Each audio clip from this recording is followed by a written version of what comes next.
Why don't you say that's it at your fingertips? Wanna kiss those lips? You cannot behave like that. Is that a fact? Well, mine's real stiff, cause I feel all washed upside down and out of place, unerasing every social grace I lack, like a heart attack. You can have it back. Goodbye, my love, without a trace.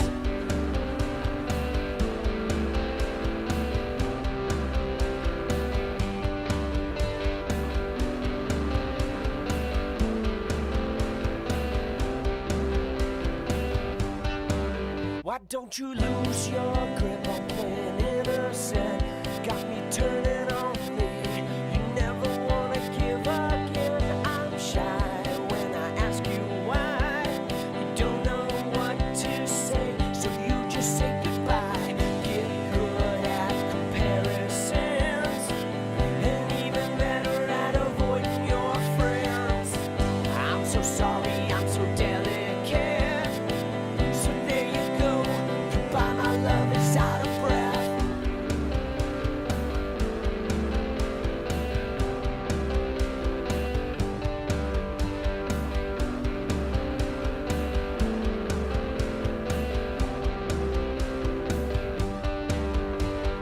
My love, is it ever good enough?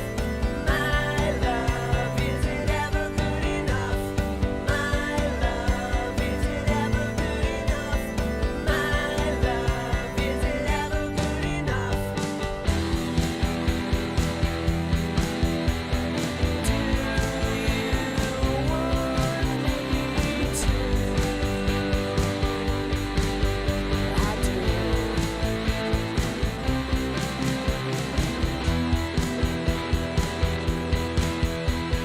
Do you want me to?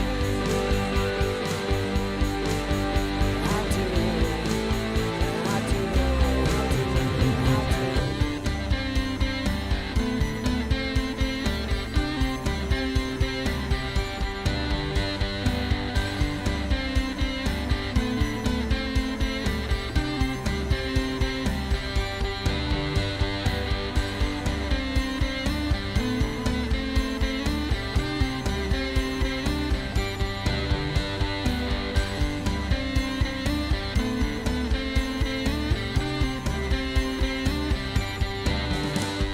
My love, is it ever good enough?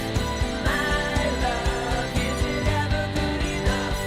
My love, is it ever good enough? My love, is it ever good enough? My love, is it ever good enough? My love, is it ever good enough? My love, is it ever good enough? My love, is it ever good enough? My love, is it ever good enough? My love, is it ever good enough? My love, is it ever good enough? My love, is it ever good enough? My love, is it ever good enough? My love, is it ever good enough? My love, is it ever good enough? My love, is it ever good enough?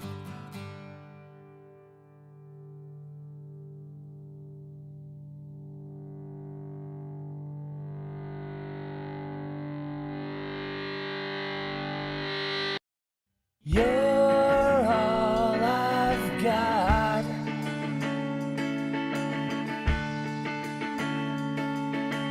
You're all I want.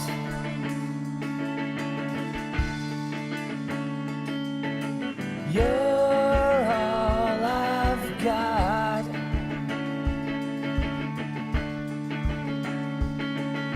You're all I want.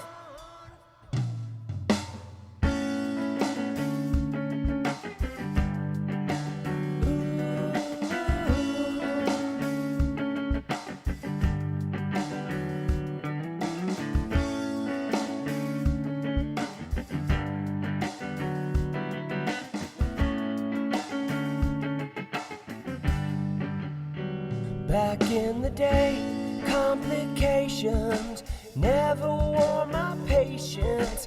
I was always ready to play, play, play. Why face the day in the sunshine in LA? We hit the beach and rode the waves. I lost my balance, I was faded, faded.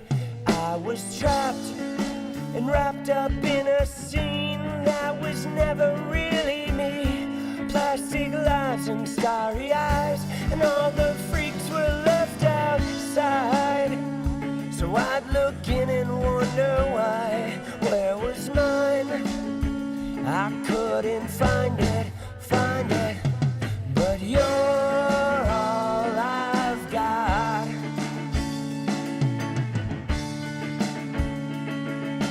You're all I want.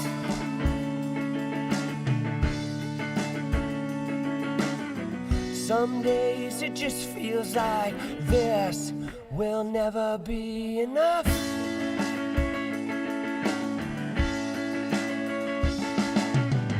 Most days it just feels like a struggle to catch up.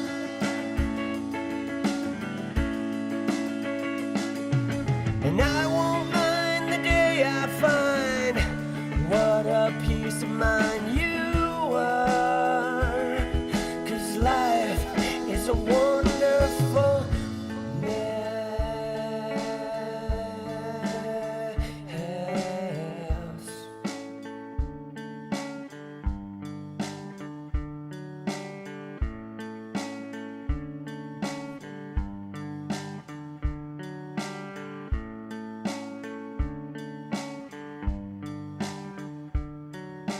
Time to walk away, trade my sunshine in for rain. Same old ways in a different place, but something's changing, changing.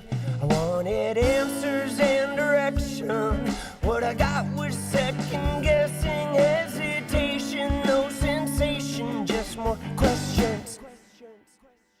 Nothing to blame for being stuck inside this frame of mind. If I can find my way, who I am, what I want, where I'm going, where I was, it's not up to you. I wish there was something you could do, but you're not me, so you can be my answers, answers, because you're all I've got.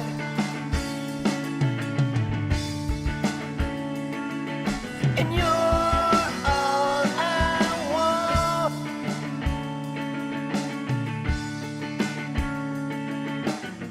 Some days it just feels like this will never be enough.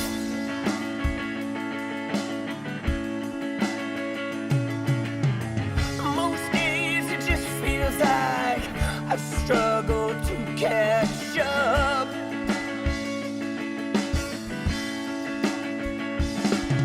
But I won't mind the day I find what a peace of mind you are. 'Cause life is a wonderful mess. You're all I've got. You're all I want.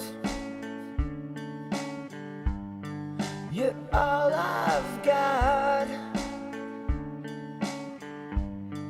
You're all I want.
just want to change the world.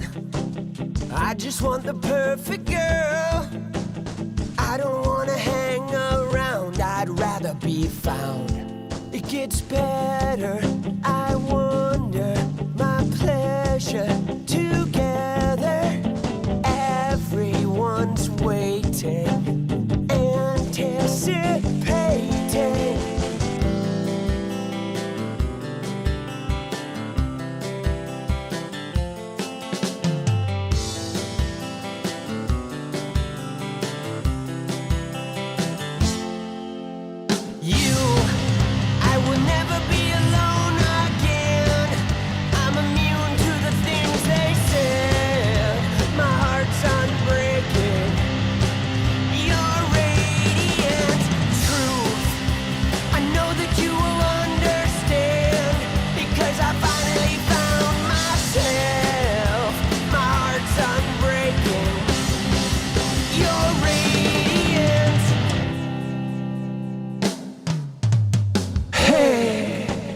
I just want to change the world, but I'm not gonna wait my turn. I don't ever want to come down, I'd rather be found. What up? Better, I wonder, My pleasure together. everyone's waiting, anticipating. Yo ho! How we doing?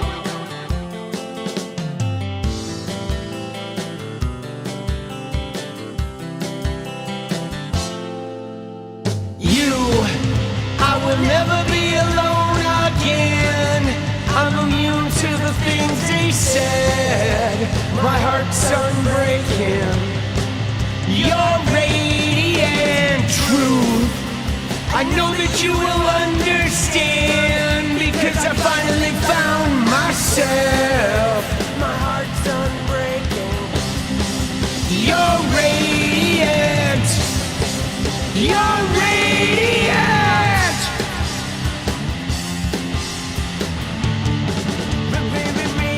Yeah, yeah, yeah. My world. Whoa. Radiant, yeah, yeah. I'm gonna no, no, no.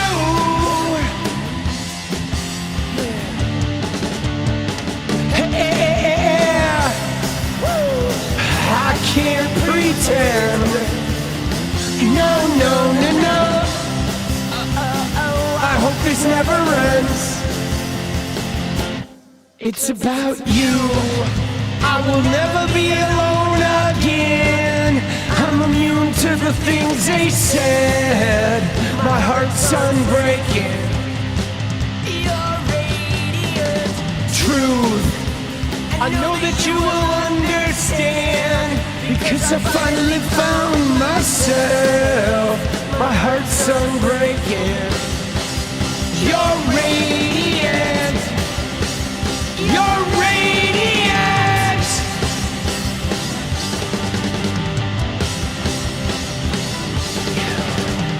Yeah. Oh, oh, oh, oh, oh.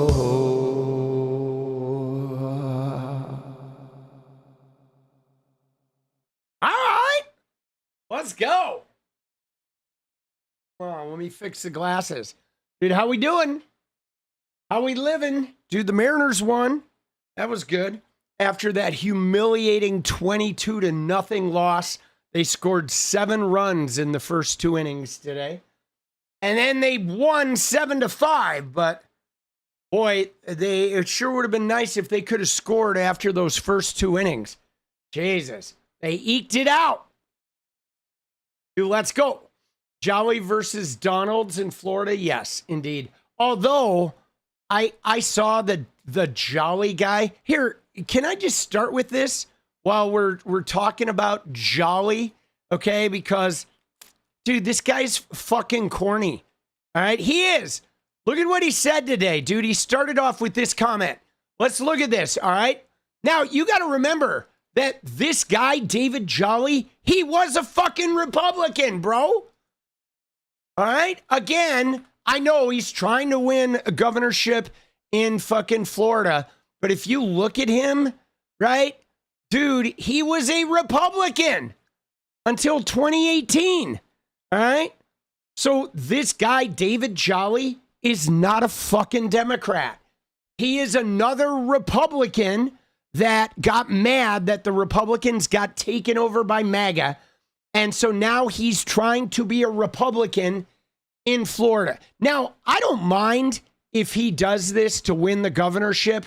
That's fine. But these kinds of people, I don't want them anymore as Democrats in the Senate, guys. I don't. I really don't, because they're never going to vote for the shit we need. Okay? They're not. They're never going to vote for the shit we need. Dude, fuck Seattle. All right, Al. Let's go. All right, here we go. Are you ready? Let's watch his little comment here. Is this a state, Florida, that can elect you as governor, but also elect progressive Angie Nixon for the U.S. Senate at the same time? Well, we're going to find out. We're going to find out. Look, I reject the DSA. I reject socialism. I'm a capitalist, and I think capitalism provides the greatest amount of economic mobility. I have been with Angie on the trail, and I'll tell you this, she's a fighter. She leaves it all on the field. She goes in every room talking about what I talk about. Can we improve your access to housing, affordable housing, to health care? Do you know where to educate your kids? What is it that government can do where the private sector is unable to improve your life?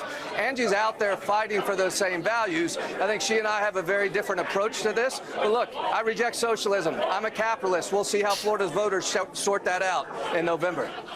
See, here's the thing that I don't like about this, okay? Is you ready? Here's the thing, guys. He didn't completely throw her under the bus, right? He was like, oh yeah, she's a fighter. We'll see what the voters do. But here's the problem. This guy, I reject socialism. I reject the DSA. I'm a capitalist. But guess what, David Jolly? The Republicans are going to call you a fucking socialist anyway. They're going to say that you're lying about being a socialist. They called Kamala a socialist. They called Hillary a socialist. They called Obama a socialist and a communist. They're going to make this shit up anyway. They're calling David Crowley in Wisconsin a fucking socialist. They've been doing this for 20 years. So you getting up there saying, I reject socialism. Oh, I reject it. I reject the DSA. Dude, that works against you. That works against all of the Democrats. The Democrats need to wake the fuck up, and they need to take the word socialism back. And they need to quit making it a fucking term that is problematic. They need to develop a fucking mechanism for defining socialism in a way that is not scary and looking at things that are already socialism here in America with our police and fire departments, our highway system, all of the fucking the New Deal shit that was socialist, right? It's like you gotta stop living in fear of this word, okay? And letting this word be something that, it's bad, it's terrible, it's against capitalism. So the minute the right says you're a socialist, you fucking sank yourself. And I am so tired of this. I am so tired of seeing Democrats desperate to be like miniature Republicans, thinking it's going to get them somewhere, and then they dig a hole that then gets used against them right off the bat. Okay, now this guy, though, look at him. If you look at him, dude, he looks like he pulled his head out of Corey Lewandowski's fucking ass, bro. This guy, he's a fucking Republican. All right, now I get it. Whatever. You want to run a Republican against a Republican in Florida, fine. Florida governorship. But dude, socialism is literally like an amazing addition to capitalism. Okay? It is an amazing addition to capitalism. It is like It's like a fucking rum and coke, bro. You ever drink straight rum? It tastes like shit. But when you add coke to it, goddamn, bro, this shit is really good.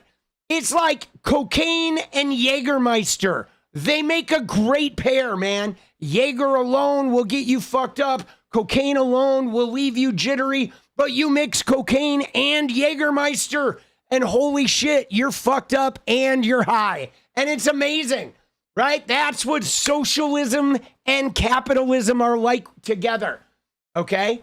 It is like, quit being afraid of this shit, dude, right? That is one drug addict's, former drug addict's take on this whole thing. Oh, shit. Let's go.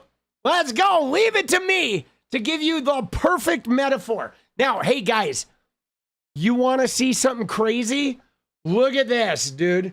Can you see that? Oh, fuck, bro. You see that shit? You see my arm? Dude, that shit is gnarly, bro. Let me see. Let me turn the light off. See here. Yeah, you see that? Oh, look at that. Dude, that shit is crazy. No, I think I told you guys last week about our apple tree, okay? We had this apple tree that got so heavy that a branch broke and it landed on top of our shed and was hanging in our neighbor's yard.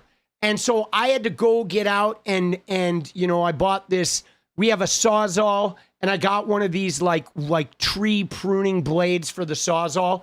And I went out there and was cutting this broken branch into sections. And there was a big one that I had up on the shed that I cut off that was about 4 feet long, like pretty thick.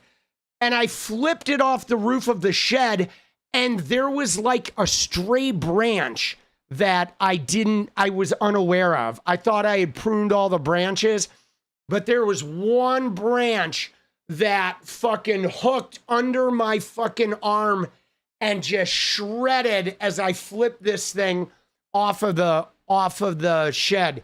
It was like a tiny like branch. It didn't really break the skin though. It just scratched the fucking shit out of me. But yeah, it hurts. Dude, it fucking hurts, bro. It does. But I trimmed the whole thing. The branch is all trimmed. It's proportioned. I took it off of the fucking tree. I got it off the shed. I got it out of my neighbor's yard. Everything is good. And I actually discovered, dude, with with these carbide, like tree pruning blades, like holy shit. Like I think I can trim my trees myself with a Sawzall, actually. I'm pretty excited about the new Sawzall blade I discovered today. Thank you, AI. I did some AI research on Sawzall blades. Did I see the Candace Hasan crossover? So let me address the Candace Hasan thing. Okay?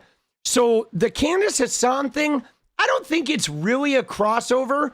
I mean, I commented on it.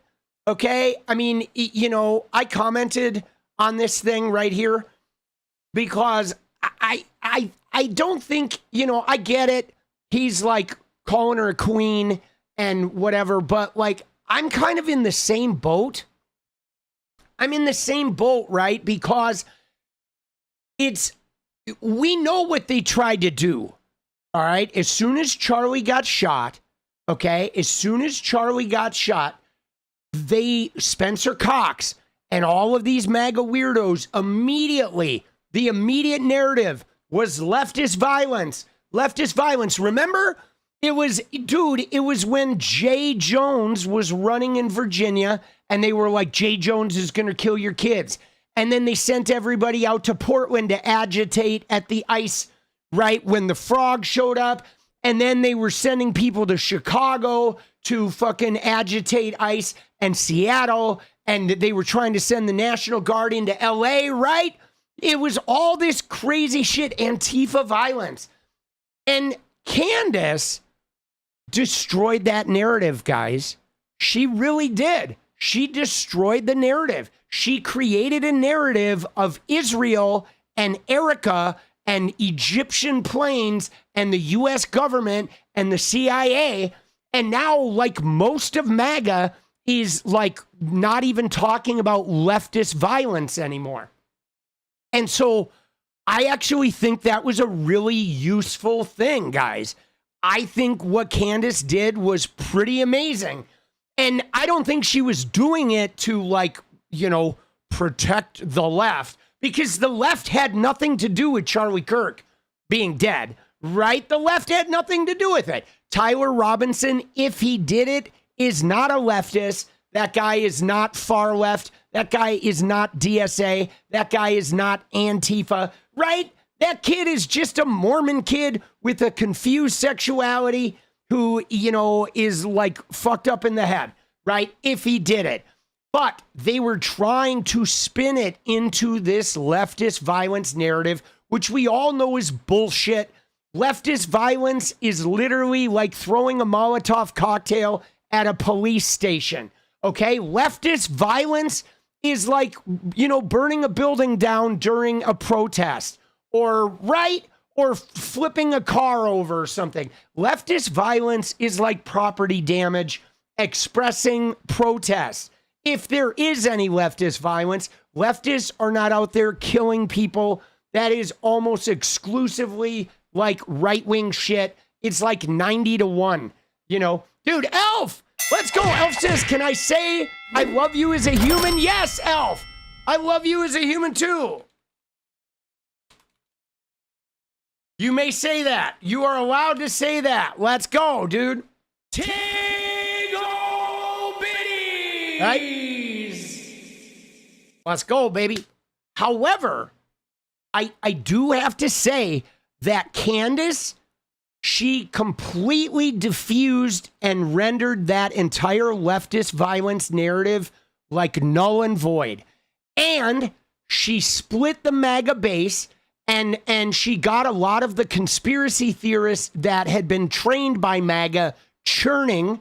She helped like reduce the power and the sort of like get out of jail free card of Donald Trump, right? And she kind of fractured the middle of the MAGA, the American firsters around like TPUSA, and she helped exacerbate the rift inside the right wing. And she has made TPUSA a dumpster fire. Okay, they are a dumpster fire. So now, I don't trust Candace, okay? I do not trust her at all. I still think she's a bullshit artist. I still think she is a grifter extraordinaire. And yet, I've made a bunch of videos elevating her viewpoints, and I do it online on Twitter and other social media networks because I really love the damage that her chaos is causing, okay? And I think it is helpful on the left. It is absolutely helping us, it is. So like I said, all useful moves is what I said. Now, I realize they're going to try to like ramp this shit up with Hasan Piker because, Hasan Piker is their new whatever, their new obsession, right? All the MAGA people, right? And but I have been a full supporter of Candace's wrecking ball for MAGA and TPUSA and the MAGA propaganda. 100%. 100%, guys. Right? You know what I mean? I absolutely have been a huge fan of that, even if I'm not a fan of her. Now, somebody said Candace was on TYT. Bro, we may have to take a little detour here, boss. We got to go into the TYT.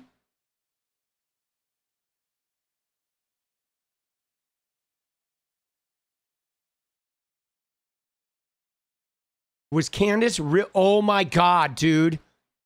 Dude. Oh shit, bro. Well, do you know any Sorry. these Sorry, blowing up your ears. Does she actually go on TYT? Put that out immediately because Does she actually? She's actually on it, huh? Dude, Candy and Anna. All shit. It looks like they're talking to one another. Has 100% backed the theory that Tyler. Dude, we gotta watch this, guys. I'm not gonna watch the whole thing, but we gotta watch some of this. Oh my God, dude. Oh, they didn't break it down into segments. All right, let's look at a transcript and go through here, right? Dude, TYT. Well, guys, we know, okay? Dude, sue me! Fucking peas in a hateful pod. Guys, we know that the Candace TYT is like, you know what's coming, right? I mean, guys, it is the natural convergence because of Tucker Carlson. Anna and Cenk are Tucker Carlson now. And Candace Owens is Tucker Carlson. So they are now in the boat together. I mean, you got to remember, TYT, guys, by 2028, TYT will no longer be a left-wing thing. All right? They will not. They will not be a left-wing thing by 2028. All right, they're not. They're so done. Okay, they're so done. All right, let's find the transcript and see if we can search some shit here.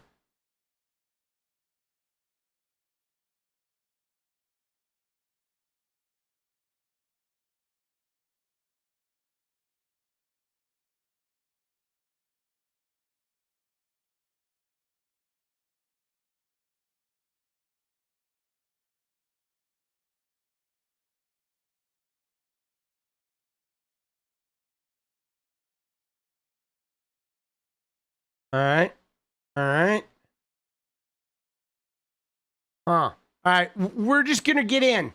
Fuck it. We're going to get in and we're going to skip around. TYT with Candace is discussing. Now, guys, you got to understand, okay? I believe that Candace being on TYT would be fine if they were like challenging her. You know, I have no problem. Like, I would go on Candace Owens' show. I have no problem with appearing on their thing. I think, though, like Anna's probably going to be glazing her. And so I think this is really, I haven't watched it, but I have a feeling that this is really about Anna and Cenk wanting to solidify in that Tucker Carlson camp. Okay? Yeah. Right? Candy Anna? Dude, Anna is a Tucker fluffer. All right, let's watch some of this. Well, do you know any of the charges that he's up for right now? Yeah, of course, but I want to make sure that we have them listed. Yeah, but like can you name one? Because my general perspective is that you don't actually care about this case. You're not following the case. That's the question. You're just not following it enough. It seems pretty like if you're going to engage and you're going to say the evidence is overwhelming that Tyler Robinson is guilty, I just think that you should. Like, right. Can you tell me one? Then let's do the charge counter. to the This question? is fair. Name all 7 since you've been following the case. Okay, sure. You Go name one. Yeah, you named all 7. I'm happy to do that, but can you name one? I think he's been charged with murder. That's actually incorrect. Okay. Dude, Incredible to witness Andrew Wilson, who paid Candace Owens $300,000 to engage in that debate, have absolutely no familiarity with the topic at hand, namely the Tyler Robinson case, you know, the suspect who's accused of assassinating Charlie Kirk. Now, Candace's detractors have basically brushed that moment off as like, no big deal, no biggie. But it is a big deal because prior to that debate, Andrew Wilson declared that there was overwhelming evidence that Tyler Robinson is guilty. Okay, guilty of what? How can one know what Robinson is guilty of if he doesn't know what he's charged with? Because Robinson wasn't simply charged with murder. He's facing trial for a more severe charge of aggravated murder. Yes, we know. Which could translate to the death penalty if Robinson is convicted. And as you can imagine, the burden of proof required to convict someone of that charge is rather high, rightfully so. So when Wilson says that there's overwhelming evidence to show that Robinson is guilty, well, he should be able to present that evidence. We should be able to see that evidence. And remember, there could be no reasonable doubt. Now, imagine making that claim, offering Candace Owens $300,000 to debate her with that stance, and then say this at the very beginning of an hours-long debate. Take a look. Just out of curiosity, are you between 0 to 100? What is the likelihood that you think Tyler Robinson shot Charlie Kirk and killed him? Based on the evidence right now, I don't know. I'd say 75, 85%. See that, like, I mean, we all saw that.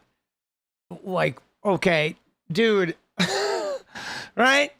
Hey, you realize if a guy's on trial and the jury thinks there's a 75% chance he's guilty, you realize the guy's not going to jail, right? Right? That's gonna be called acquittal, right? I mean, homie's like, I'm paying 300 grand to Candace Owens because I am sure that Tyler Robinson is guilty with overwhelming evidence. But by the way, in the first minute of this debate, I've just acquitted him. Right? Dude, what an idiot. Right? God, dude. And look at him. He's so smug. He thinks he's like done something very intelligent here. Like, yo, homie. Dude, this guy, can I just tell you, this guy watches too much porn. Right? He does. Dude, you can tell all these Christian nationalists, they go hard on the fucking incognito internet browser, if you know what I mean. Yo, Andrew Wilson. What's up? Political punk here. Yeah, bro, you got like the hub sweats, right? I can see it. It's that little layer of film on your forehead that you get when you're like, you know, hubbing and you're looking over your shoulder, wondering if your wife is going to walk into your office, right? You know what I'm saying? Yeah, that's why you end up with like a desk in the middle of the room with the back of the computer facing the door. So when your wife comes in, you're like, oh, honey, yeah, I'm not doing anything. I swear there's not like 9 transgender people on my screen right now. No, I'm a good Christian nationalist, honey. I love you. Yes, go Jesus, right? Yeah, I mean, we know how it is. That's why you have that fucking patina of sweat just like oozing across your forehead, right? It's the hub sweats. Yeah? Yeah, you're a freaky little dink, aren't you? All right, dude. Well, it's kind of embarrassing watching you. Here, you just killed your whole debate. All right, fuck you. Bye-bye. Dude, you know how it goes, guys. You know how it goes, right? Right? They have their computer with the fucking back of the computer to the door, and they're like, oh, hi, honey. She's like, why did you move your desk out into the middle of the room? Like, what's going on? You have a window over there. Why aren't you facing the window? He's like, no, I'd rather have my back to the window and have my desk here in the center of the room so, you know, you can't see what's on the monitor when you come in, right? Dude, oh, shit. We know how it goes, dude. Oof. Look, that was not a great moment for Andrew Wilson. That guy's supposed to be like a amazing debate. Okay, amazing debater. Now, Candace, on the other hand, demonstrated that she's knowledgeable about every nook and cranny of the case, including what I feel is the bare minimum of what Wilson should have known. Take a look. Now name all 7. He doesn't even, this is like. Name all 7. And I Can you name all 7? I can't. Then do it. Sure, you don't have to do it. No, do it. I'll count them. Go ahead. You don't have to put your fingers up. Okay, hang on, name them. Yeah, sure. Name them. The first charge is aggravated murder because that's what carries a death sentence in the state of Utah. No, Next. that's not. That is literally not murder. Okay. And so just for people, no, I don't have to do it in a time limit. There's nothing going on. The second charge is the felony discharge of a weapon. The next 2 charges are for obstruction of justice. Okay. The next 2 charges are for witness tampering. And the what's final. the specific charges, though? Those are the specific charges. Obstruction of justice, witness tampering, Dude. witness tampering. Dude, he literally didn't know shit. Dude, Jesse, let's go! All the way from Michigan, I really enjoy and appreciate your commentary. Love the Kermit phone. I feel your geniality all the way up here. Let's go! Dude, where are you in Michigan, Jesse? Are you, when you say up here, are you in the UP? You up by Traverse City? Where are you at? Appreciate you, boss. All right, let me get the fucking, let me get the what do you call it? Spit it out. Dude, let me get the dance party goal going. All right, see if we can get a dance out of the night. All right. Dude, I want to just get to her and Candace. I mean, I appreciate this. Whatever, we're looking at this shit, dude. You ready? Dance party incoming! Let's go. Dude, all right, let's get to Candace being there. All right, oh, it's coming up. It's coming up. All right, here we go. Now look, regardless of what you might think about Candace Owens, she's been investigating Charlie Kirk's assassination every single day since it happened. Anyone who follows her show has seen her exclusively present materials that give any rational person the very reasonable doubt that would acquit Tyler Robinson. Remember, he stands accused of killing Charlie Kirk by firing a single shot to the neck with a .30-06 rifle, and he allegedly did so from a roof 142 yards away. So look, we're going to show you some of the material that Candace has presented on her show, and luckily, Candace joins us today to walk us through it all. Candace, welcome. Oh, thank you so much for having me. Thank you for doing this, especially on such short notice. I was planning on doing this segment totally by myself, but there's just so much, and I know I'm gonna miss things, and you do really know this case like the back of your hand. So, dude, oh my God. Dude, it's the collab we've all been waiting for. Candace Owens, 𝗪𝗔𝗍𝗏𝗪. Dude, I'm waiting for Anna.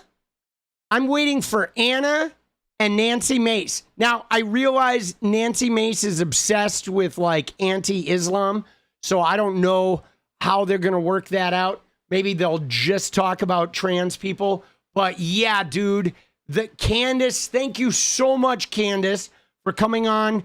And I would love it if we could do this weekly, because we really need some of that conspiracy theory like audience, because TYT is in the shitter. Dude, it's only got 30,000 views. How the fuck does it only have 30,000 views, boss? Dude, dance, let's go, Elf! Dude, Elf kicking it off. All right, here we go. I want to start off by talking about what you covered on your show yesterday, because for me, that was it. At that point, I'm like, I'm gonna talk about this and I'm gonna give her kudos, because this video footage is very suspicious and we need answers, and it does cast some doubt on the official narrative surrounding Tyler Robinson and how this assassination allegedly took place. So, you have mentioned on your show repeatedly that less than 4 minutes after Charlie Kirk was shot, 𝗪𝗟 Farnsworth, who runs audio and visual for Turning Point USA, was seen taking down one of the cameras that was like on the set where Charlie was, right? So there's 3 cameras in total, but the one camera behind him, which would capture the back of Charlie's head and the audience viewing him, that's the camera less than 4 minutes after Charlie Kirk was shot. That's the camera that 𝗪𝗟 Farnsworth goes to immediately, takes it down, and then there's video of that moment along with some of the context of what you had to say about the video. So I want to just show the audience that, and then we'll go to the new footage that you presented yesterday. Everyone take a look. So when the footage began going viral, the clip of 𝗪𝗟 taking down that camera in particular, people online, I think, rightfully speculated that there must have been something really important about that back footage behind Charlie's head specifically. And then people were gaslit. We were told, no, there was nothing unique about that camera. There was nothing unique about that footage in particular. 𝗪𝗟 actually grabbed all of the footage, and he did so because people were stealing and people are evil, which we then said our common sense went, that doesn't really make sense, because if he was worried about people stealing, like, wouldn't he be concerned with the camera? It was just the SD card that he took out. Contrary to what 𝗪𝗪𝗀𝗏 is saying, there was something special about that footage behind Charlie's head. And Terrell beelined to it in particular. And he was nervous about that footage in particular because he did not instantly grab all of the SD cards. He grabbed that one and he did it nervously. Here he is. Here he is. Dude, this was pretty crazy, dude. You know what I'm saying? It's a fucking murder scene, bro. He's taking down the camera altogether. If you're worried about theft, take the whole camera. It's pretty small. It's in your hand. He doesn't do that. He takes it apart and he takes the SD card out. And he looks around. He wants to see who's looking at him. Dude, it's crazy. TYT had about a year of credibility. Let's go, Elf! Guys, I mean, I had a friend in AA who was like a very high up in the police department, okay? This is insane. A murder scene that got filmed by a camera, and then somebody just takes the camera, moves it, pops out the card, does this all before the cops even secure the location. I mean, nobody's even securing this shit. Like, bro, this is nuts, dude. This is absolutely insane. And the fact that this guy is filmed doing this guy literally, you would think, would be immediately arrested for obstruction of justice and required to produce that camera and that footage. I mean, why was the FBI not flipping a fucking... Right? The FBI should be flipping out over this. This is unheard of, man. Because that camera literally showed the murder. It showed what happened after when he fell. It showed the crowd. If there was somebody connected to the killing in the crowd, that would be evidentiary value of that. Like, bro, this is the craziest fucking thing I have ever seen. I've never seen anything like this. Batshit. I mean, brazen. And then he looks down at it and he walks around. And we had wondered, what did Terrell do when he walked around? He hasn't addressed any other camera there, just that one. Weird. So it's definitely strange that he didn't address any other camera except for the one directly behind Charlie Kirk. And in fact, he left the camera sitting wherever he pulled the card. Dude, he literally just took the card, left the camera sitting out there, you know, so obviously he wasn't too concerned about the camera. He's just like, I'm gonna get the card, gonna get the evidence out of here. And you know, you actually reached out to him. You knew who he was because of your time with Turning Point USA. You spoke to him on September 18th to ask about it. What did he tell you? It was the first thing that made me uncomfortable in this case. He basically was saying a bunch of excuses that didn't make any sense. The first thing he said was, you know, he wanted to secure the footage because he didn't want Erica to see Charlie die in 4K. And I said, Terrell, we all just watched Charlie die. Like, they're not saving her from that inevitability. Dude, because, what the fuck, you know, that's the whole thing. It was live stream. We all watched this already. It's all over the internet and it's from the front. Why would you grab the back footage if that was your concern? And then he told me that I said, could you just send it to me because I'm not gonna show the footage. I just want to see it so I can then defend you on my platform, which was my intention, to say, hey guys, like, this is the reason he did this. Maybe a police officer told him to grab all the footage. You know, I hadn't put the pieces together yet. And he told me, well, I don't know how to send a file that big. And I said, Terrell, you run an audiovisual company. You know how to send big files. Like, you can use WeTransfer. You could use Google. Dude, and then you get a fucking Dropbox, bro. I love conspiracy theories, including aliens. Let's go. Dude, homie is faking it, bro. Jesus. It's funny. Said he was worried that Google was going to hack him. I mean, these are just totally, frankly, bizarre excuses for not showing me the footage. I would have happily gone to him. I would have jumped on a Zoom call. And I was like, hey, you're acting really strange. I told him that. I said, oh, this is all very weird. Like, what would Google hack you for the purpose of then showing the footage that we've all seen? Like, we're all going to see Charlie die again. Like, what kind of a conspiracy is this? And so you fast forward to this preliminary hearing and the testimony of the State Bureau of Investigations. And I find out that actually 8 days prior to him speaking to me, actually on the day that Charlie was assassinated, he sent them Google links. So clearly he wasn't fearful about Google. Clearly he knew how to share a link, as I know he did. So the natural question that I have is, why did he lie to me? Why did he lie to me? Well, see, you know what's really enjoyable about Ethan? Thank you, boss. So, you know what's really enjoyable to me? I mean, you know, somebody getting murdered, I'm not into that, okay? I didn't need to see that. The whole thing was like chaotic and crazy and you know, PTSD inducing. But the fact that there was this high profile thing that happened and already, like, most people have just forgotten about Charlie Kirk, right? They have. His impact on the world has just completely disappeared. And TPUSA's promise to, like, oh, we're going to get even bigger now that this happened, none of that has come true.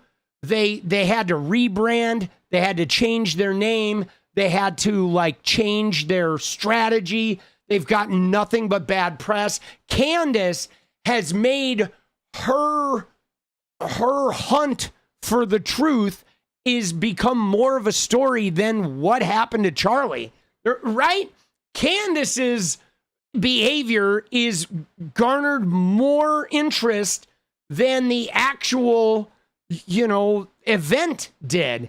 And that's insane.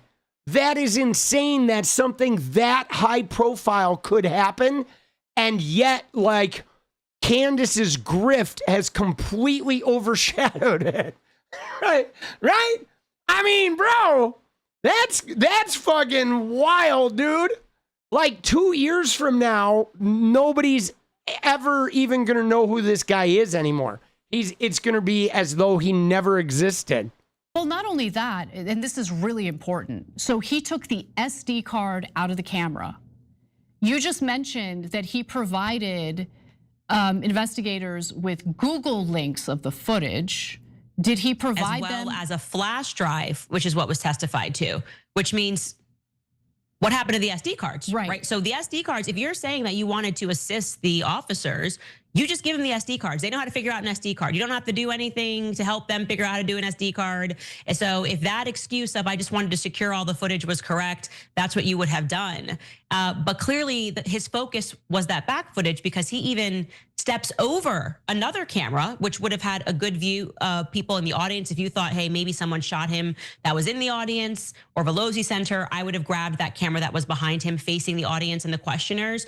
See, that's another thing to think about, guys, right? Is at the time that this happened, okay, think about this. At the time that guy, Terrell Farnsworth, went up to that camera and pulled the SD card on the one camera that was up top looking down, they didn't know where the shooter shot from. They didn't know if the bullet was fired from somebody in the front row of this thing, right? Ostensibly, they were just there. Charlie Kirk died. They watched him die, but they had no idea that it came from a roof all the way on the other side, theoretically or allegedly. They had no idea if somebody right in the front row had fired that thing. And so all the cameras looking at the audience there, he didn't grab any of them. But he's like, oh, I'm just going to get the one that was overlooking, you know, the immediate area around Charlie, right? You know what I'm saying? Like, it makes me wonder, guys. It makes me wonder if they were, you know, like, if they like contributed to this thing, right? Like, were they letting him bleed out before they moved him?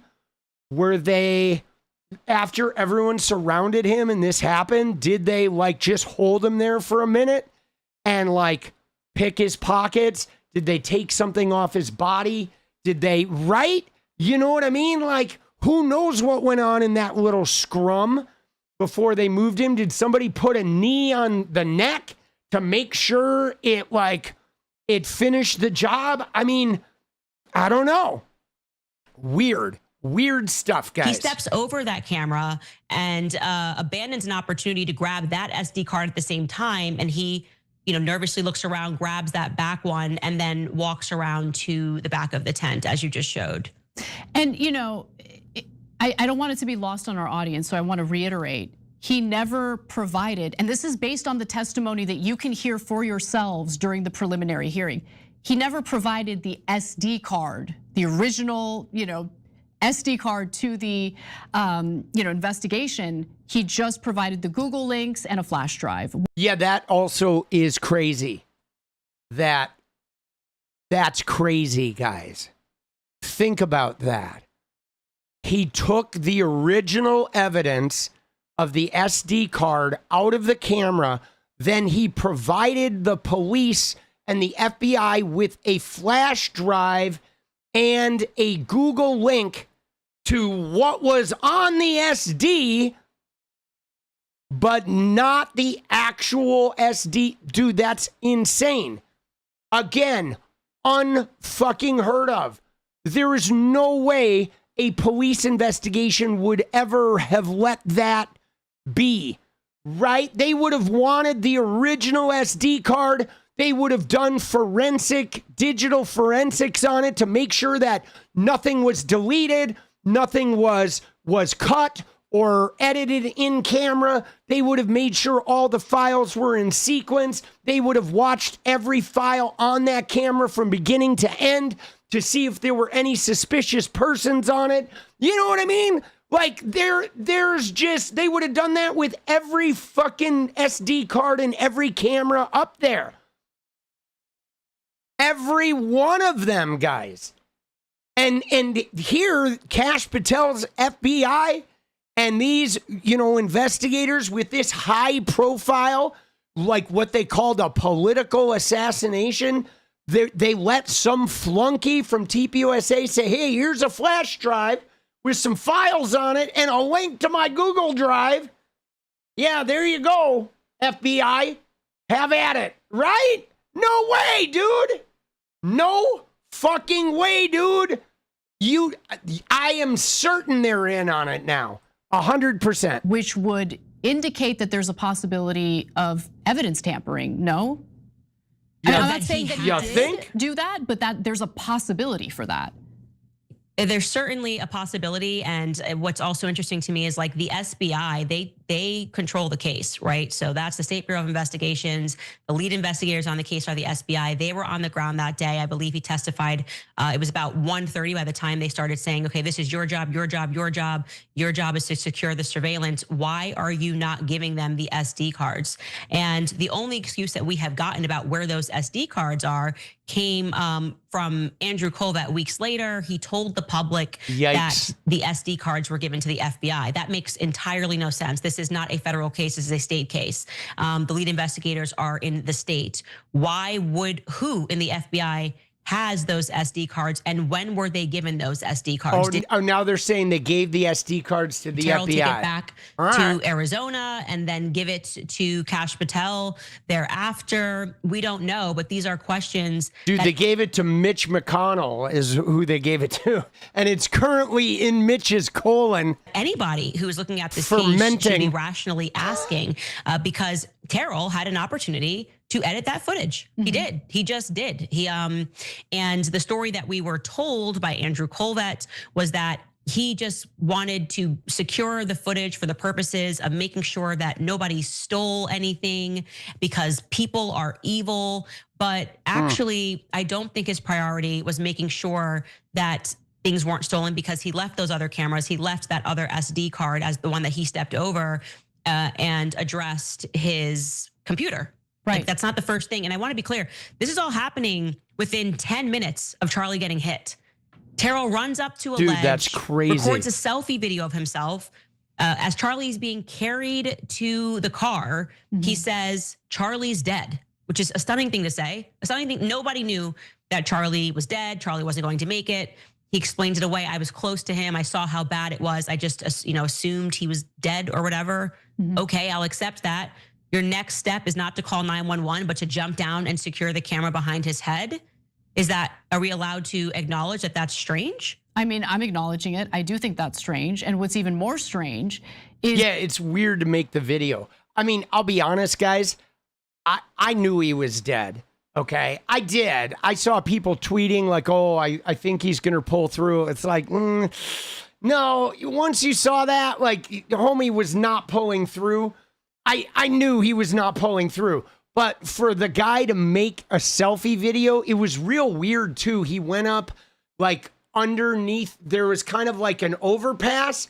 It was like a concrete walkway that was behind the tent. And he went like through the walkway to the other side of it and went up on this embankment and was filming himself up there. It was very strange. It was really fucking strange, dude. Elf, DDR Bam Farty! Let's go! Oh shit, wrong button! Let's go, guys. We need 24 and 9. We're gonna watch another couple minutes of this and then we're gonna try and get that dance party going. Let's go. Is the exclusive footage that you presented on your show just yesterday. So you asked, rightfully, like what happened immediately after he took the SD card out of the camera. And you managed to find footage of what he did immediately after. So that's what we're gonna take a look at next. Everyone take a look at this video. Here is what Terrell did thereafter, seen for the first time. There he is. Terrell right there is there. This is after he took the SD card. He looks around again, nervously. And he puts the SD card in his pocket and he zips up. He doesn't run to the other cameras and try to grab the SD card. Instead, what he does is he whips out his phone and he begins texting with someone. Holy shit, and that's what he does. I've never seen texting that. with someone to say what? So, dude, I want to see those texts, bro. Guys, listen to me. My gut tells me that TPUSA knew. TPUSA, like Erica, her behavior has never made sense. Okay, it is never made sense. And they like had it a different direction for TPUSA, like out of the gate. It was like the minute Charlie was gone, they just continued on this brand new track that didn't feel like brand new.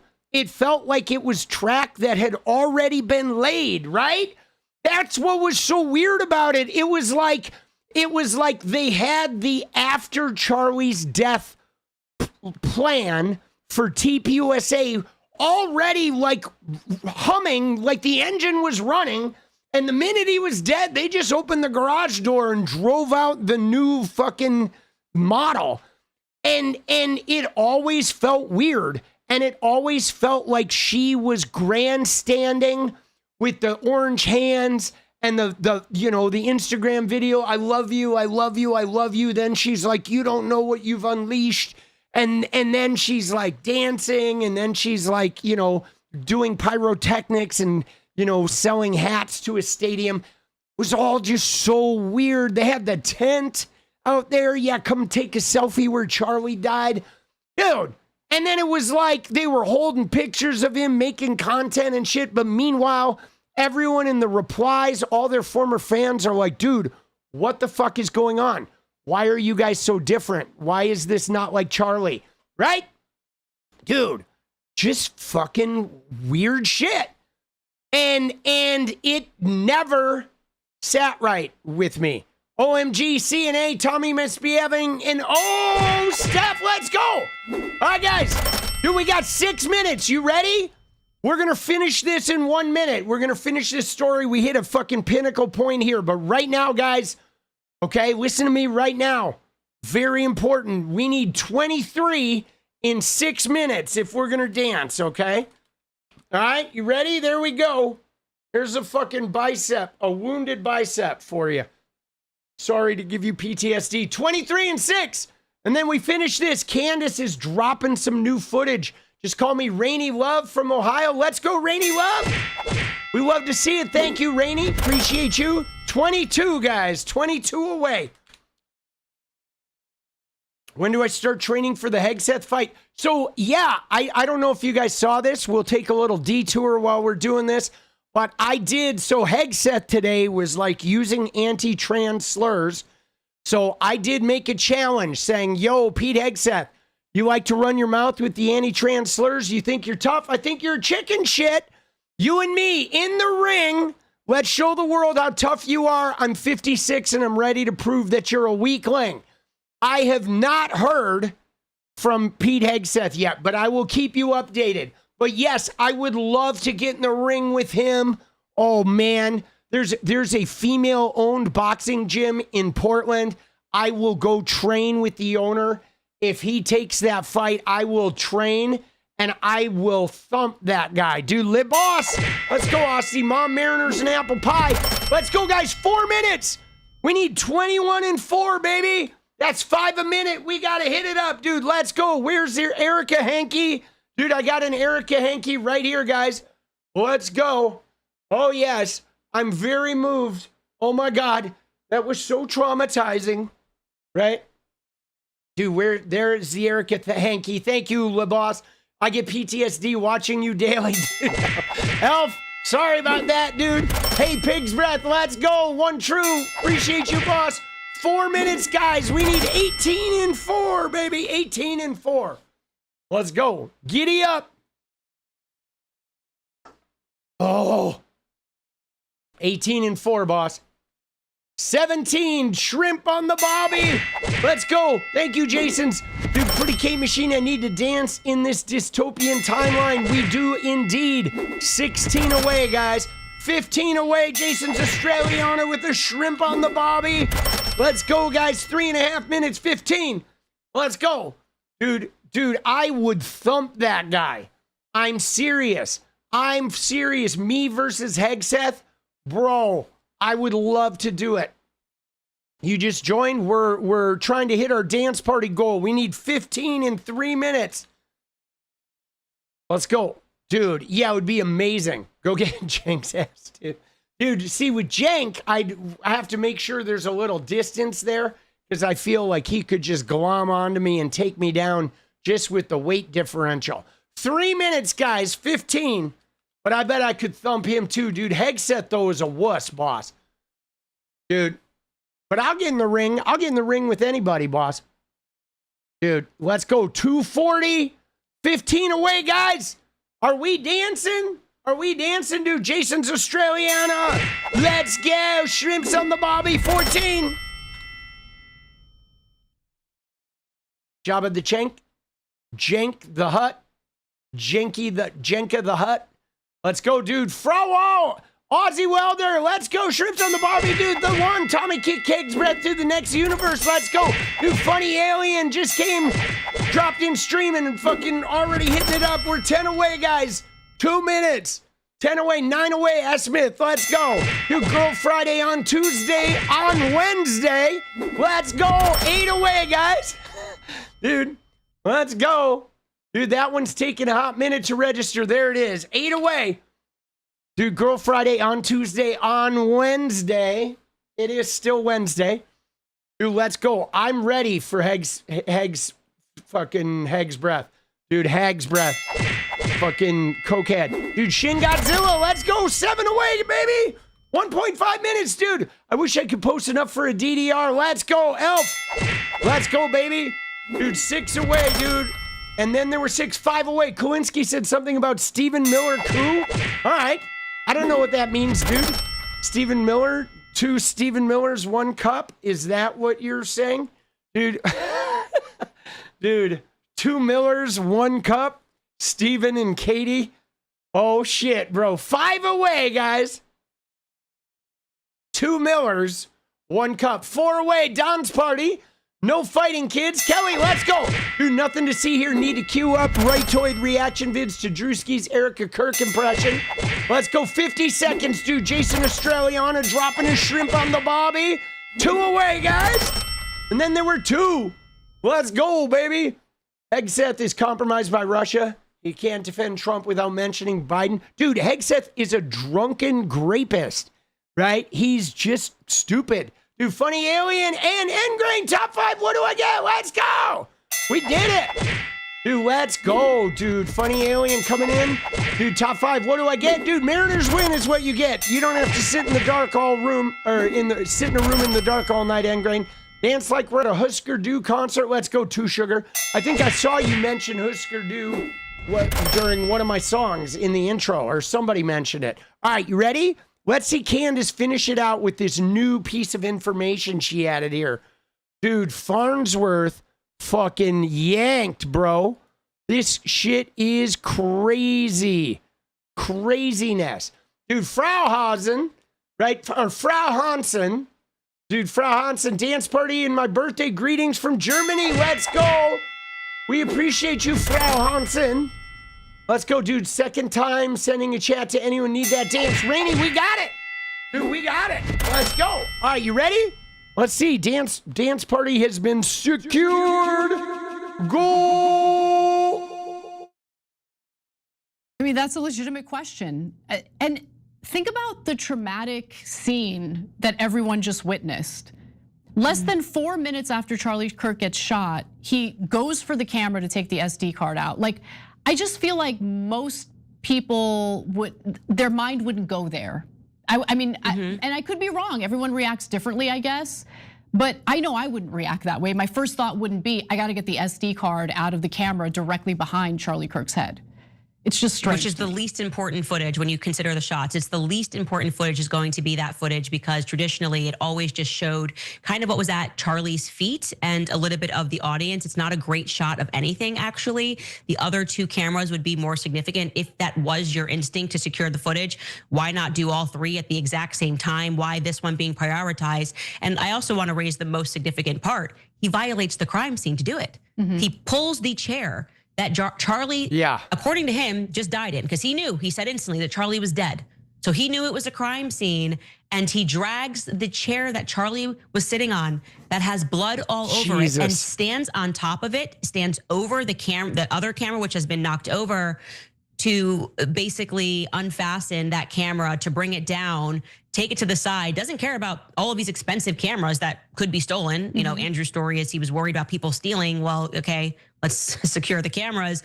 And he just takes that SD card out. There and he is. He's constantly looking both ways. Like, you know, looking both ways as if he is doing something wrong or like he has some sort of a fear. I mean, that's what I see in his body language when I look at that. Yeah, and also, I mean, I have a huge problem with the fact that he didn't provide the original SD card to the investigators. Like that's a huge problem. Okay, so let's talk about the crime scene a little bit, because one of the things that I found strange was how quickly the scene was tampered with in a way that would bury potential or possible evidence in order to help indicate and find who actually killed Charlie Kirk. So can you go over some of what you find strange? I wanna watch this. So there was the whole paving over. Dude, I wanna watch this. I wanna get this little bit of fucking crime scene information. Then we're gonna move on, guys. All right, because obviously we can't watch this whole thing, but I do wanna hear a little bit about the crime scene for the video I am making. And then we're gonna go on and talk about Trump having a milestone today. And dude, I have this great video of a Maga bro that is amazing. And then we're gonna finish up looking at Hasan Piker suing Scott Jennings. All right, let's go. In order to help indicate and find who actually. Did I miss a chat? Who did I miss? Oh, no, Rainey. No, I got that one. I just didn't mark it, but I did say that one. Second time sending a chat. Anyone need this dance? Because I told Rainey how we did get the dance. So I got that. Did I miss something else? I just didn't mark it with my thing, but I had seen that though. All right. No, I think we're good now. All right. Thank you. Thank you for the heads up. Appreciate it. Let's go. Let's go. He killed Charlie Kirk. So can you go over some of what you find strange? So there was the whole paving over of that area. Yes. What do you know about that? So what we know, and this is what has been shared by the person who directly put down the paver. So this is not like, oh, he did an interview, he explained everything. He got a call over the weekend asking him to come in for what was described to him as an emergency paver job that was being done because the FBI and the governor of Utah were requesting it. Now, what we do know about that entire area of that courtyard is it was under FBI control. That came out in the preliminary hearing. They described which zones everybody was in control of. And for whatever reason, our FBI, who should not have been involved in this case at this stage. There's no reason for the FBI to get involved in a state crime. Didn't happen across state lines. They decided, giddy up, we're going down immediately and we are going to be in control of the courtyard. So what he's saying would make sense. The FBI was in control. Can you imagine a major crime with a political figure happens inside a house and then a day later the FBI just bulldozes the house and builds another fucking house there and is like, nothing to see here? Can you imagine? Dude, what in the actual fuck? Right? That is insanity, dude. And on Saturday, they had a team come in and dig out and remove all of the dirt. And then on Sunday, a separate team came in and put down pavers. And they said it was an emergency, it had to happen. And so he basically testified, he went on a podcast, so it wasn't like a official testimony, and explained, I didn't know, I'd never in my entire career heard of a paver emergency that couldn't wait until the next week. And they had him lay down pavers. And in the process, they moved about 12 inches of soil. They wanted 12 inches of dirt removed and to have pavers put down. Well, now moving that dirt to put down pavers makes sense. You have to remove dirt to put down pavers, but what is the emergency? This is a crime scene. Why would you do this? None of that makes any sense. And so it's another thing where you go, they literally paved over the crime scene, which is like, there's no coming back from that, right? Like once you pave over that crime scene, there's no information you can then glean from it. Dude, Elf! Let's go! Dude, Elf says, I love a good crime scene investigation and Tommy needs to be a producer for a new show. Guys, I want to say I actually would not mind doing a true crime show at some point. Like, I could see myself doing that. I have been obsessed with serial killers since I was a kid. We moved from Wisconsin to LA and like the Hillside Stranglers kidnapped like a girl my sister's age from like a half mile from where we lived. And so watching my mom freak out about that and watching that whole case unfold, I have been obsessed with serial killers. And in fact, but when I switched off of gaming before I started the political channel, I went through like 6 months where we watched a lot of like, serial killer documentaries and shit on YouTube on my Twitch channel, right? I've always had kind of a weird, I don't know, I think because my dad's a sociopath, I've always had an interest in that kind of shit. And paving over the crime scene within 72 hours. It's just an absolute nonsense. Crazy. Did you hear that, guys? Within 72 hours. This is a crime scene. Why would you do this? None of that makes any sense. And so it's another thing where you go, they literally paved over the crime scene, began paving over the crime scene within 72 hours. It's just an absolute nonsense. Insane. I remember you talking about how the authorities also provided 𝗙ecie Kirk with material that should have been maintained as part of the investigation. Can you just quickly go over that? Absolutely. And so in any traditional scenario where there is an unsolved crime, even if there is a solved crime, you're going to keep certain things into evidence until you get to the trial, right? That's just, and of course, every one of Charlie's personal belongings is going to be assumed that it needs to go into evidence. Right. And you will recall that there was sort of this moment where the public really first saw 𝗙𝗏𝗏, and she's hanging out of the window and she's holding Charlie's St. Michael necklace, his St. Michael pendant, and it's on a chain. Now, there are some people that say that that chain actually was not the original one he was wearing and it had been switched, but we do know that that is his St. Michael pendant. She then featured it and discussed how he loved this pendant and how she would get him a new pendant fixture every year. That's completely crazy. How would you just give that immediately back to 𝗙𝗏𝗏 and not see that as evidence? And we found it strange that so many people who were there that day had like a personal story about the pendant that made no sense. Namely Frank Turek. He told a story and his story has shifted somewhat. And he says it's fine. Everyone has different memories. But he says that, when he got to the hospital, they were securing the car. That was another piece of evidence that they got rid of. They towed the car and wanted it cleaned and resold within 72 hours. I mean, the whole thing is just so crazy that you would tow that car in 48 hours that had Charlie in it and could potentially have some evidence. But he tells a story about the pendant, Frank Turek, where he says he went out to the car and first the FBI wouldn't allow him to get his belongings. And then he said, where's Charlie's pendant? Because I know 𝗙𝗏𝗏 wants it. And the FBI said, no, you can't have it. And he said, no, I demand it for 𝗙𝗏𝗏, and they just gave it to him. Like, that's not really a believable story. And I'm sorry that the FBI said, oh, well, if 𝗙𝗏𝗏's emotional and looking for it, here you go. Dude, that is insane, bro. They're giving him, think about this, okay? So Charlie gets off. TPUSA grabs one camera's footage. They then make copies or whatever that they give to the investigators later on a Google link and never give them the SD cards. Within 72 hours, they paved over the scene of the crime. They cleaned and sold the vehicle they drove him to the hospital in. Right? Bro, what are we doing? And they're pretty much just stripping jewelry and shit off of the dead body to give to the wife before even the investigation has proceeded.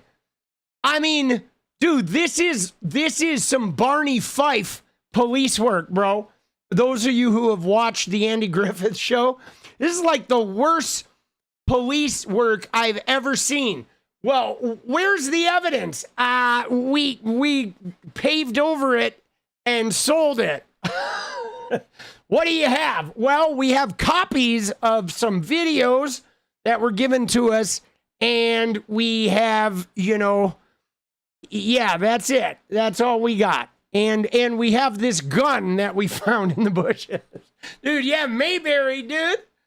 Jesus, what are we talking about? This is the worst police work I've ever seen. None of it really makes any sense. Okay, I have so many questions. Okay, all right, so I'm gonna stop there. We may do a multi-part series on this because this is some wild shit. But holy shnikes, what an insane asylum of an adventure. I mean, there's no way around this, guys. I just know that TPUSA was involved. I know it. Andrew Colvett, Tyler Boyer, Erica Kirk. I would not be surprised if it had something to do with Israel. I would not be surprised if Donald Trump knew about it and wasn't carrying anything out, but he just knew it was going to happen. And they knew that they were going to use it politically. But I guarantee you that this was a desired result, okay, for whatever, a directional change in TPUSA. Now that Donald Trump got elected and it was time for like phase 2. Okay? Just absolutely. There's no doubt in my mind. I mean, Erica, she feels like a serial killer, guys. She does. She feels like a fucking serial killer. You can't convince me otherwise. I've said from the beginning that she was like 𝗣𝗢𝗍𝗪𝗧. If you guys remember, 𝗣𝗢𝗍𝗪𝗧 was this woman who murdered the guy she was dating and was like all crazy calculated. But like, dude, I swear, right? Girl Friday on Tuesday on Wednesday says, everyone at TPUSA seem like a reject cast of Saved by the Bell. A bunch of kid actors placed there and waiting to take direction from someone unknown to us as soon as the camera is off. Yes. No, I know, Girl Friday. It's true. Like, one of the things you notice with TPUSA, like, remember those 2 young girls that were at the McDonald's and they were like, oh my God, like the guy like brought us backstage and Erica touched me. She hugged me. Oh my God, dude. Right? It is like cult members, guys. Okay. That it is always like that.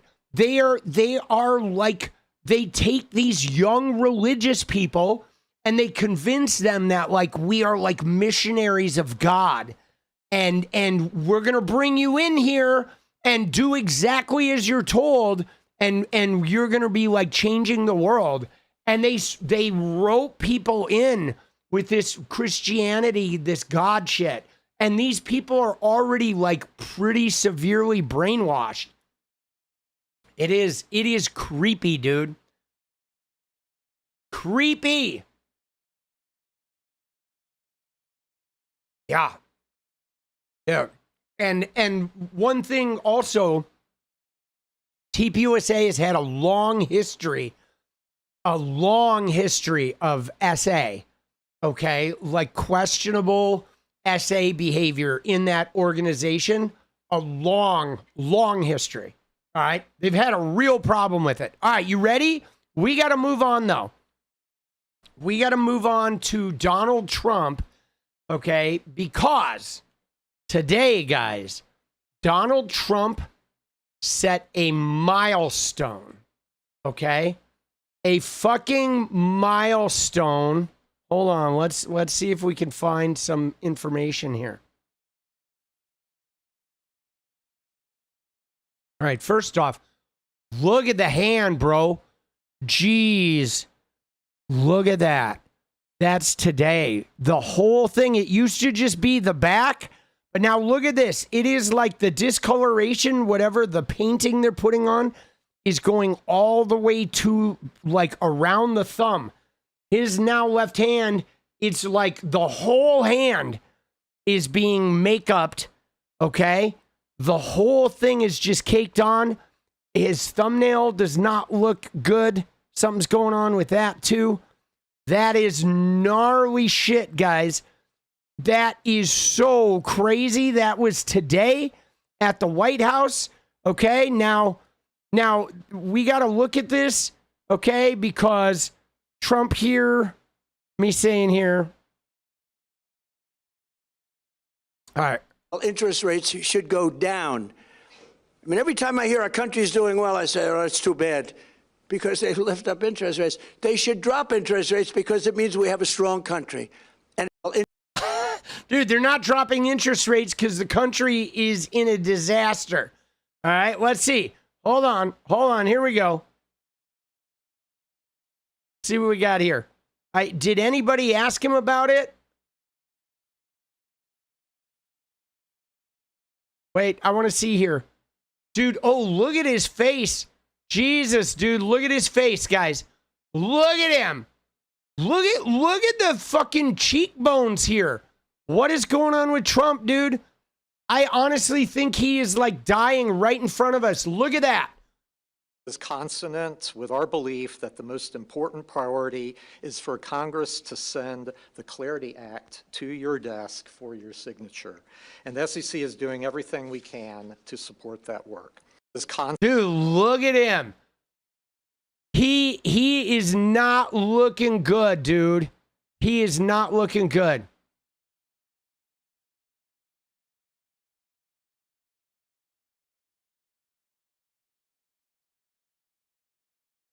Dude, this is everybody waiting for Trump.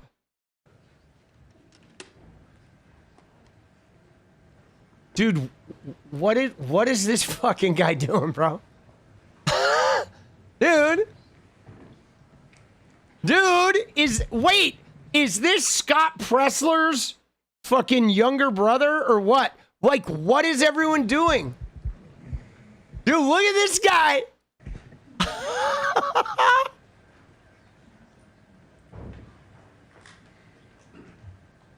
Why are they so squirmy? Dude, what is homie doing, bro?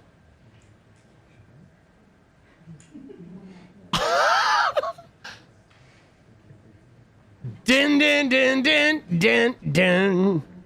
Cocaine. Dude, this guy, though, this guy's arms. This guy over here's cracking me up. He's like...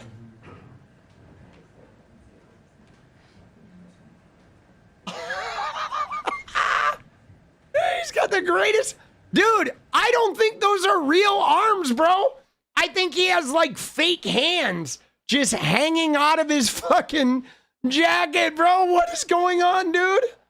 Dun, dun, dun, dun, dun, dun. Cocaine.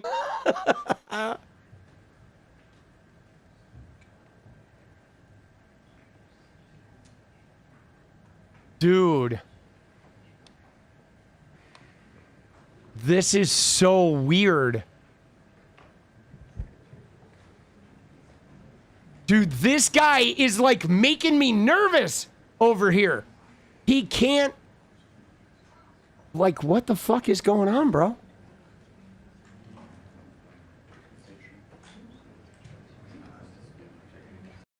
Dude, wow. That is fucking crazy. All right? Now, you may have seen this image today. Okay, look at this.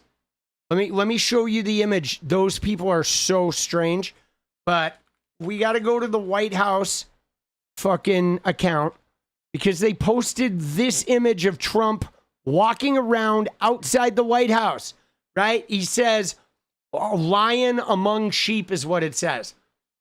So Trump was walking out around his new bunker / ballroom / balls room, right? And reporters were chasing after him. He's got like the hairpiece in full fucking, full like pompadour fake toupee. The toupee's in fucking stealth mode, right? And we got Frankenstein lumbering around out there. Now, I thought this image was like super telling. Okay, this image just felt like today. And you know why? Because today, guys, the national debt hit $40 trillion. $40 trillion today, which is a record. It has never hit 40 trillion. But what is more concerning is that like almost 3 trillion has happened in 1.5 years. It is insane. Now, Trump, in his first term, set a record for the biggest increase in the national debt in a single presidential term. That happened in Trump's first term. And he is on track to outdo this. The big, beautiful bill is going to be a disaster. Obviously, the war, you can't spend $1 billion a day on a war. And then there's going to be all this spending after they drain all of our munitions. It is crazy, guys. It is 1.5 years, and it's almost 3 trillion in 1.5 years.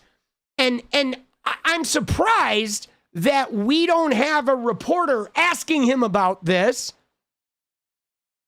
I want to see if 𝗏𝗏, if anybody asked about it. Okay?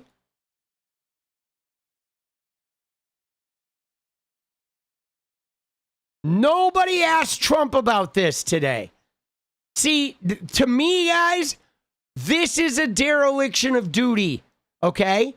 This is a fucking dereliction of duty because he was on camera today for an hour and not one person asked him about this. All right? He traipsed all around the ballroom and bunker site, and he took questions about, you know, the country and you know, interest rates and all that. And nobody fucking asked him about the national debt.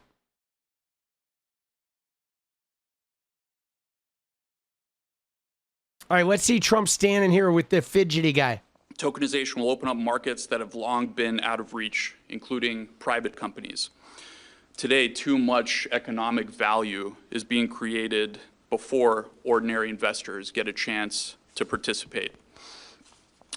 Expanding ownership also requires protecting investors. Innovation and investor protection aren't opposing goals. America became the world's capital markets capital by doing both. And the chair's here. Dude, who the fuck is this guy? Like, dude, who is this guy? Why is this guy fucking fidgeting, dude? Understand that. American companies are building this technology. Tokenization will open up markets that have long... Tokenization,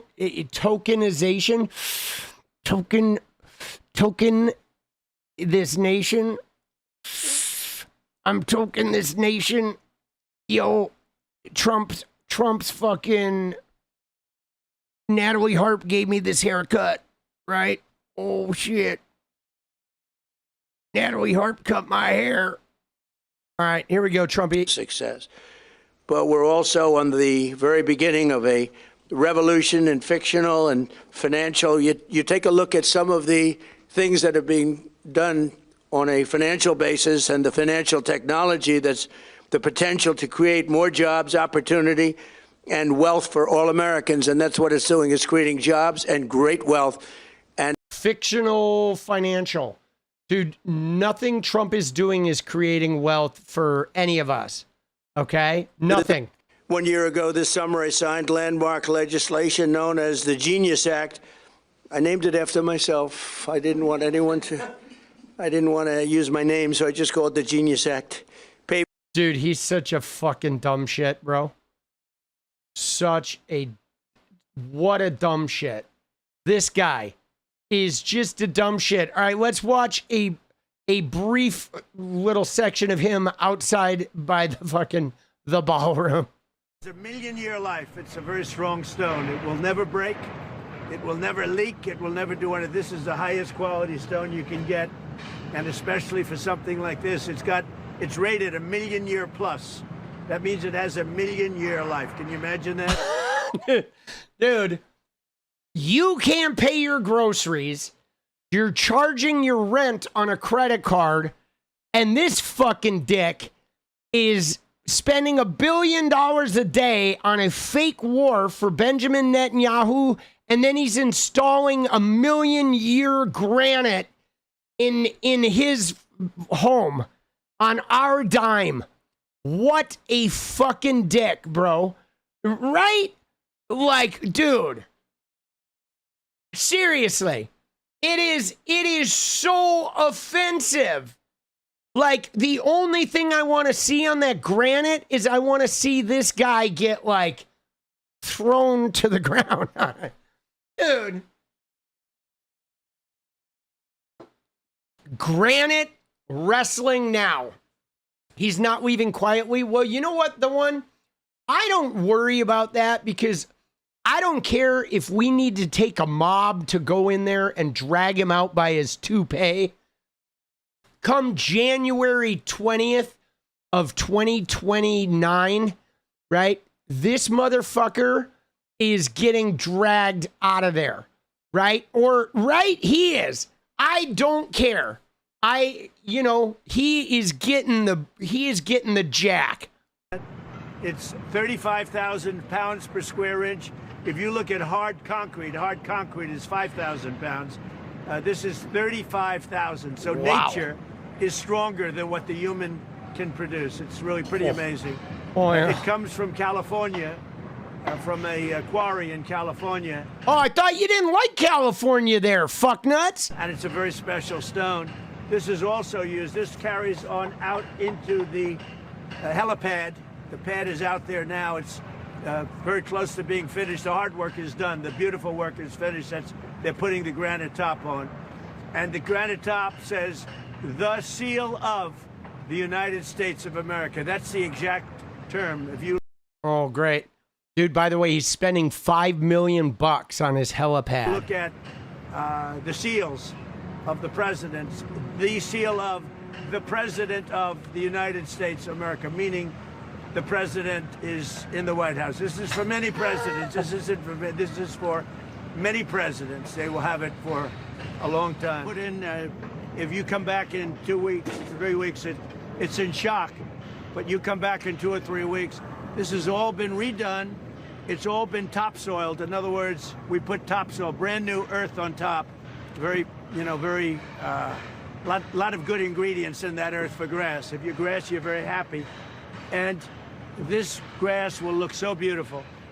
If you remember, it had big sunken areas in here, and it was pretty bad. Is it going to have a nice 8647 salt burn? Beautiful new roadway. They get out of the car and they walk down this path onto that, and they can have cocktails and everything outside of the White House, and then they go into the ballroom. Even the military, they can use it like that, and we have the ballroom is so much a military component with the drones and the bomb shelters and everything else that we have in there. So it's really, that started off as a ballroom, and before we started work, the military came to see me and they say, "Sir, we have an opportunity to do something incredible here, and we've been trying to do it for 100 years, but we've never had an opportunity like that." So I had to make that decision. And I said, "Look, go ahead, design what you want." And this guy is a disaster. It goes down almost 65 feet. This will take any kind of shot, but it's something we really needed badly for the helicopters. But we get a secondary use, and we can have some beautiful events here, including the greeting of people from foreign countries. They'll be very impressed. Right now, they're not impressed when they see coming in on asphalt. And dude, they're not impressed because they're coming into a shit-stained, Frankenstein-looking Epstein rapist with a bad toupee, right? That's why they're not impressed. It doesn't have to do with the helipad. It's the fact that you are the fucking Frankenwanker. Dude, just the sound of his voice, man. I just want to hear the creaking hinges of a pine box being locked eternally. They're not impressed. It was never very impressive, but they're going to go the opposite. And one of the reasons, by the way, for the last number of look years, at the no tents have toupee. been used, because tents are very dangerous. Tents are made out of plastic or canvas, and they don't stop even the smallest of ammunition or bullets, not even the smallest. Ours will stop. You take AK-47s, you take the most powerful, it laughs at it. It laughs at it. I was saying to one of the military guys, "How does it do with an AK-47? He goes, "Up," meaning it can take a lot, including drones. So I thought this would be everybody very much. Thank you. Are you exchanging written letters with Kim Jong-un? Can't tell you that. And are you hoping But I get along with him. And you know what? The fact that I get along with him, that's a good thing, not a bad thing. He has 57 very powerful nuclear weapons. Should have never allowed it to happen. They should have never allowed it. If I was president, I wouldn't have allowed it. But he's got them. I get along with him very well. I can't let Iran have a nuclear weapon.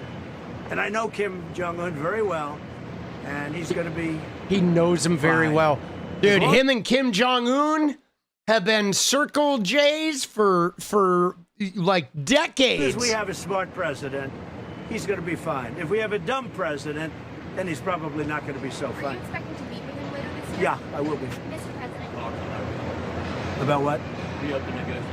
Maybe at some point, but right now, I think the situation is so good, but maybe at some point. Look, it's very simple. They have to get rid of completely. They have to get rid of no nuclear weapons. Iran cannot have Dude. nuclear. You know why? Because they'd use it. And we're not going to let them use it. So Dude, Iran what- cannot have what a an nuclear idiot. weapon. And they won't. Thank you very much. I'm glad you came out. Thank you. Jesus, dude, what a fucking loser, bro. Oh my God. Now, I would be remiss, okay? I would be remiss if I didn't show. Let me see here. I got that.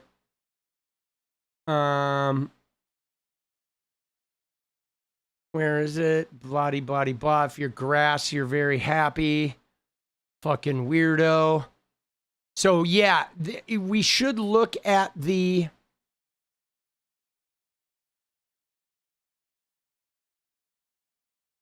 We should look at this real quick. He did post this batshit fucking thing right here again. It's insane. All right. Now, dude, Trump is all over the map here, right? He has continuously said Iran is destroyed, army destroyed, navy destroyed, everything destroyed, and yet the war wages on. And they were like drone striking and firing missiles all over the region, right? Strait of Hormuz is still not allowing ships to pass, even though Trump claims that the U.S. has taken possession of the Strait of Hormuz. But now Trump, today, he just went mental. And mind you, this is after he was out there. Hold on. We got to put this in perspective here. Because look at this, okay? Hold on. Let me go to the RUPAR for a sec here. Because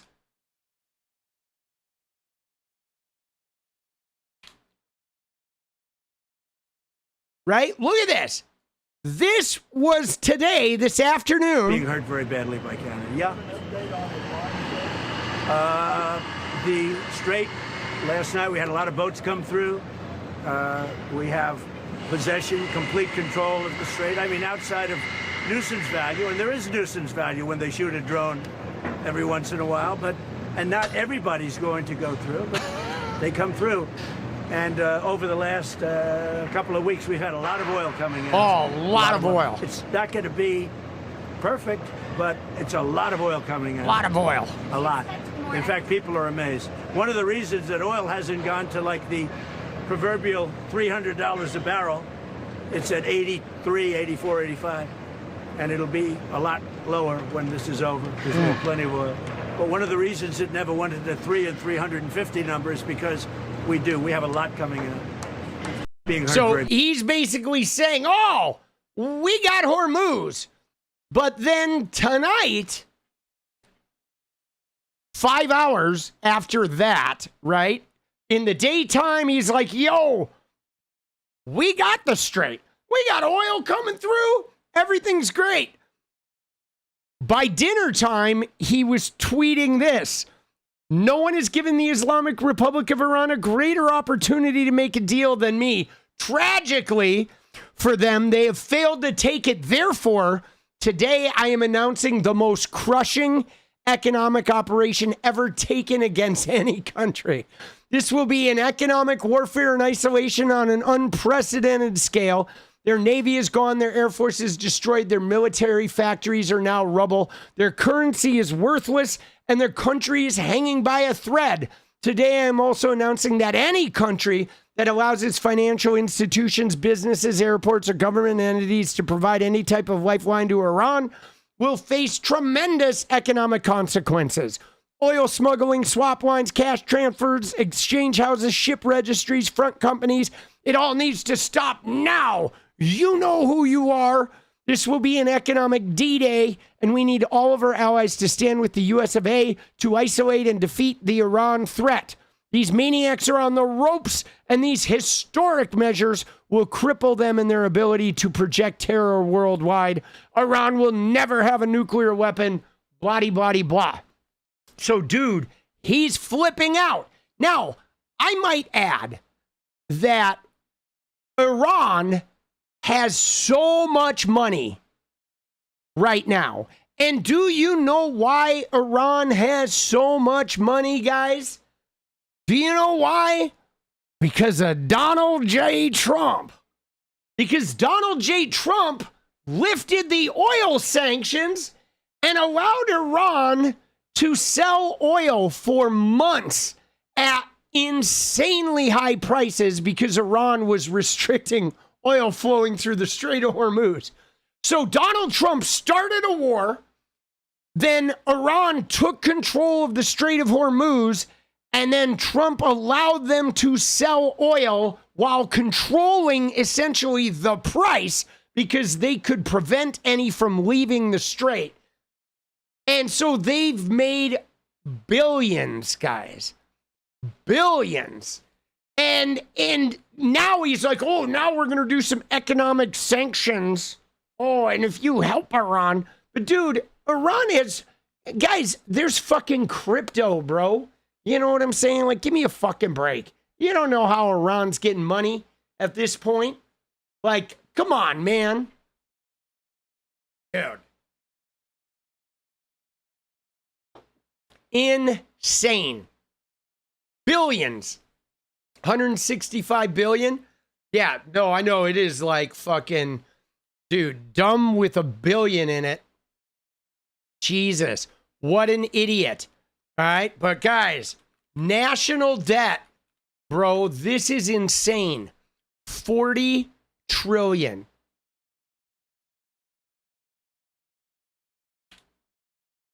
Unbelievable number. There it was earlier today, hitting $40 trillion. Dude, this is crazy. Okay? It is insane to think about that. If we look at the national debt, the clock, okay? The U.S. national debt clock. Look at that. 40 trillion. $360,000 per taxpayer. Dude, we are in debt. $360,000 of that debt is per taxpayer, which means like, yo, dude, and what do I have to show for that debt? I have nothing to show for that. I mean, he literally could have, like, the country could have given us all $360,000. I have nothing. I have nothing for that. I've gotten nothing from the government. Okay, nothing. The only thing I got for that is like what? A bunch of like young girls died in a school in Iran, right? And people died in Afghanistan, and oil fields got burned, and there was wanton, environmental damage from multiple wars. I got nothing, bro. Nothing from this. It is insane, guys. $40 fucking trillion. Unbelievable, man. Unfucking believable. Look at this. Our debt to GDP ratio in 1980 at the end of fucking Jimmy Carter's term was 34%. Okay? Our debt was 34% of the GDP. Now our debt is 122% of our GDP. Guys, it's like we're never going to pay this off. We're never going to pay this debt off, guys. Like never. It's just getting worse. It's getting crazy.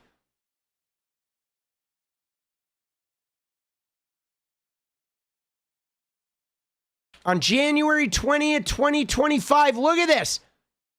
It was 36.2 trillion. Oh my God, guys, I was off. Dude, it is gone up almost 4 trillion. 3.8 trillion in 1.5 years, guys. That is insane. That is fucking insane, guys. Unbelievable. Unbelievable. It is 30 from 36.2. That's 3.8. Right? 3.8 trillion in 1.5 years. It's not 4.8. 36.2 plus 3.8 is 40. 3.8. 36 plus 3 is 39. Plus 0.8 is 40. No Doge checks. No Doge checks. Dude, Doge didn't even save any money. That is fucking crazy, guys. Almost 4 trillion.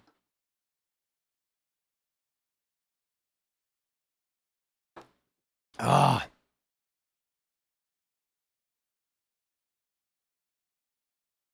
Yeah. It says right here, total U.S. debt is up. Where is it? It said it right here. Right here.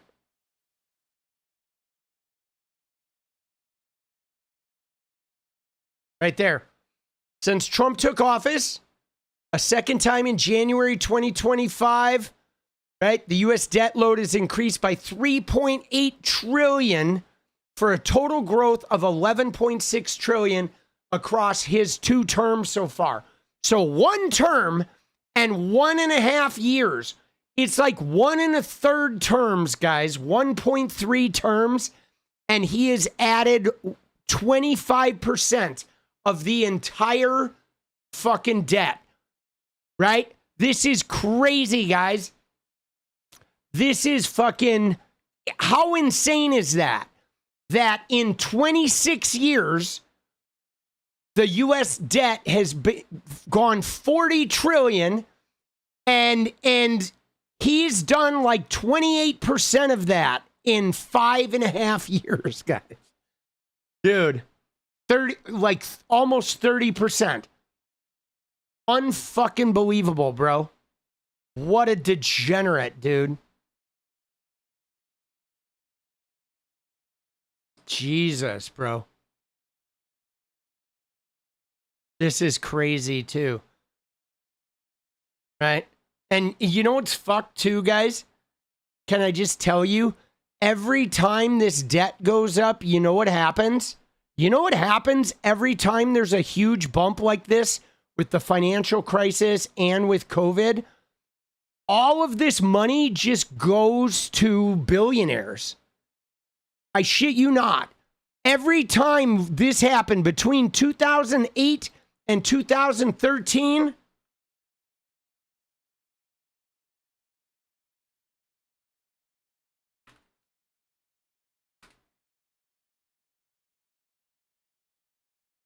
look at this shit.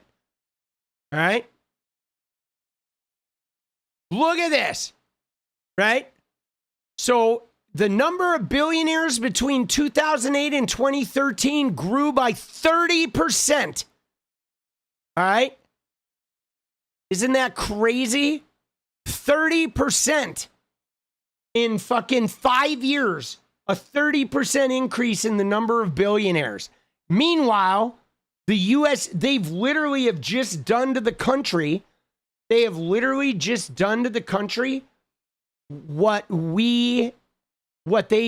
venture capital does to businesses, where they fucking create a crisis and then they load the company with debt while they extract all the revenue out of it. And that's what they did in the financial crisis. It's what they did during COVID. Okay, the billionaires, like the way their wealth increased during COVID was insane, boss. It's just so despicable. All right.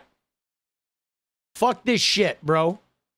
Fuck this shit, dude. There it is. U.S. federal debt hits 40 trillion. 40 trillion. It's doubled since he first took office. Doubled. Terrible. All right, you ready for something fun, though, guys? You ready for something fun? Now we're going to have fun. All right, we got the national debt. We got this shit out of the way. But now we're going to have fun, guys. Okay? This is amazing. what I'm about to show you is just beautiful, guys. Let me see here. Give me 1 sec to grab it. I've got it in my saved files on fucking.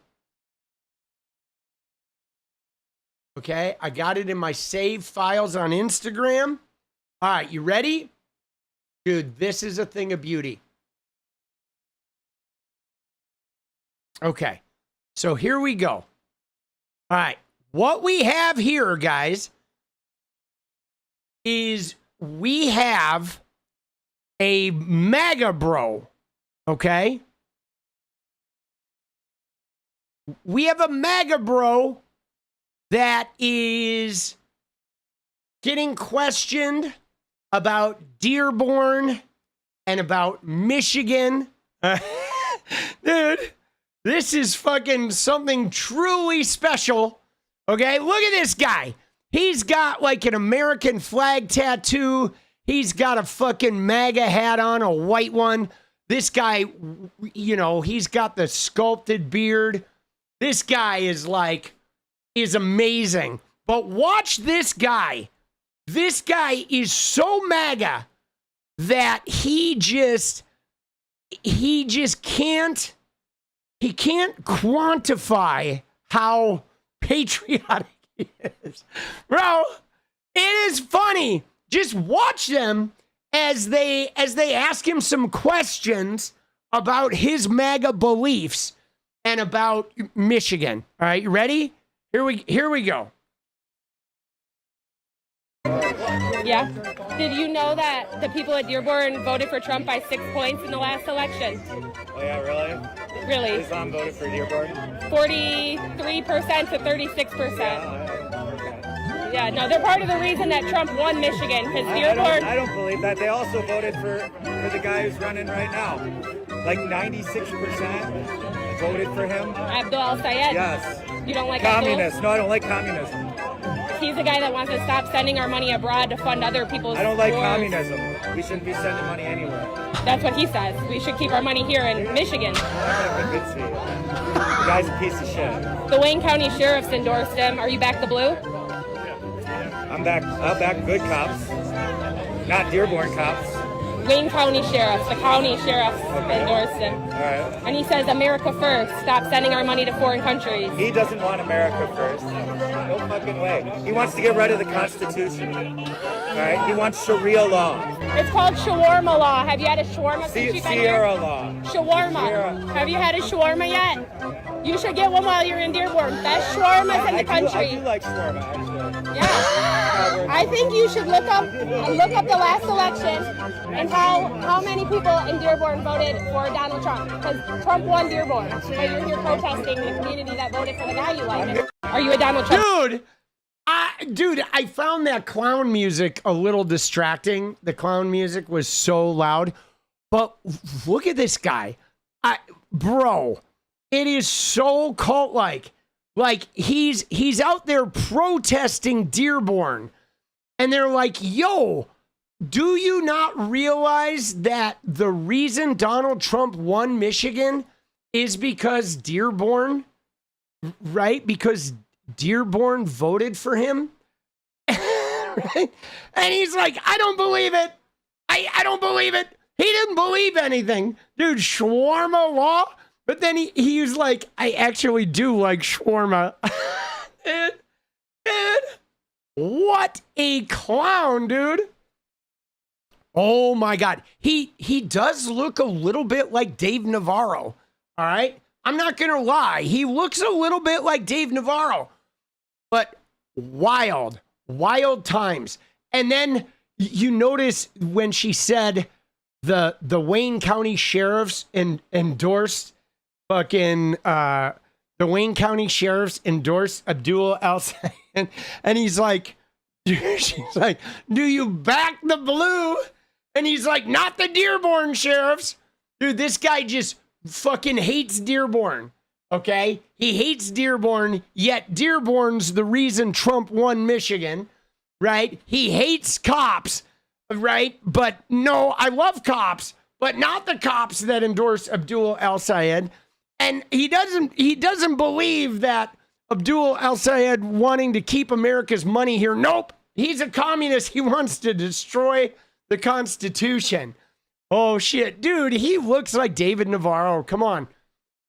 Dude, I love Dave Navarro. This guy has nothing in common with Dave Navarro, but he does kind of look like him.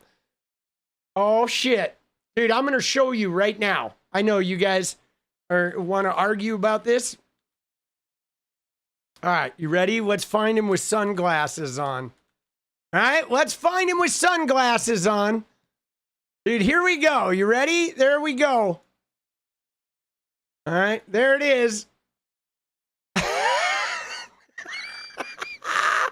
Dude, he's like a poor man's Dave Navarro, dude. Are you a Donald Trump supporter? That's what he is, dude. He is a poor man's Dave Navarro. Dude, oh shit. Let's fucking go, dude. Oh, that's funny. Dude, I love Dave Navarro. Right? Poor man's Dave Navarro. Dave Navarro. Oh shit, bro. That's hilarious, dude.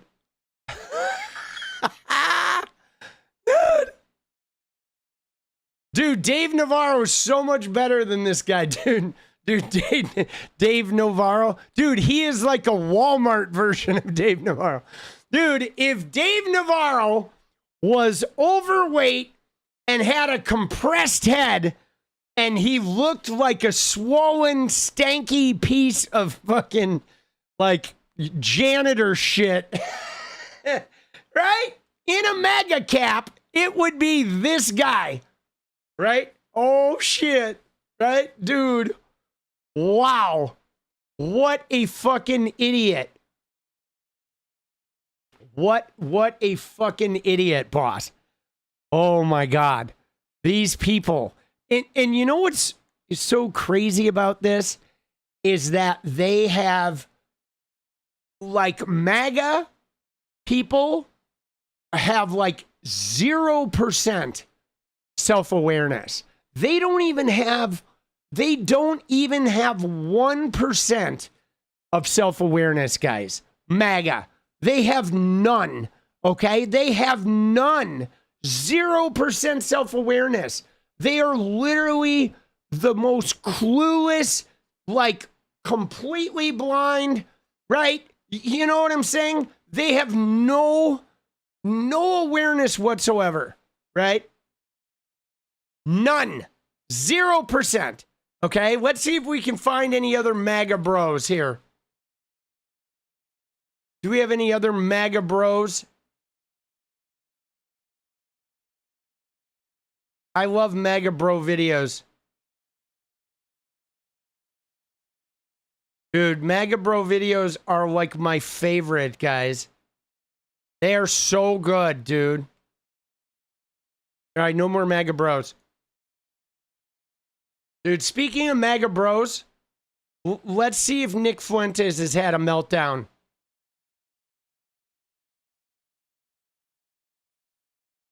Recently. Oh, yes. All right, you ready? Guys, right after this, we're going to do Hasan. Okay, we're going to do Hasan and Scott Jennings. But let me just tell you. Yeah, dude, the cockroach on the chair, that's pretty grody, dude. But he does live in an old brick building in Chicago. So, you know, old brick buildings in the Midwest, maybe they do have some cockroaches. You would think he would put a roach trap out somewhere. We used to have them in LA. You go in there at night and turn on your kitchen light and you would hear them scamper. So, I don't know. Dude, roaches, they're not a huge deal to me. I'm not filled with roach hatred, right? Hire a bug guy. Yeah, I mean, sometimes you just own them, you know? I mean, there's a lot in New York too. These older cities, especially cities if they have, sewers or subways or anything underground. They really are pretty harmless. I mean, they're gnarly. But guys, I have not seen a good Nick Fuentes meltdown in a while. It's been a hot minute since we have looked at a good Nick Fuentes meltdown. So I would like you to enjoy this meltdown, all right? Because you ran into a huge rat in New York City. Dude, the rats in New York City are crazy, okay? They are. They're like, they will come right up to you. They will. They're so amazing. I like that shit. I love the rats in New York. I do. I don't know. I love that shit. All right. So watch this. Homie is melting. And he's melting because of who?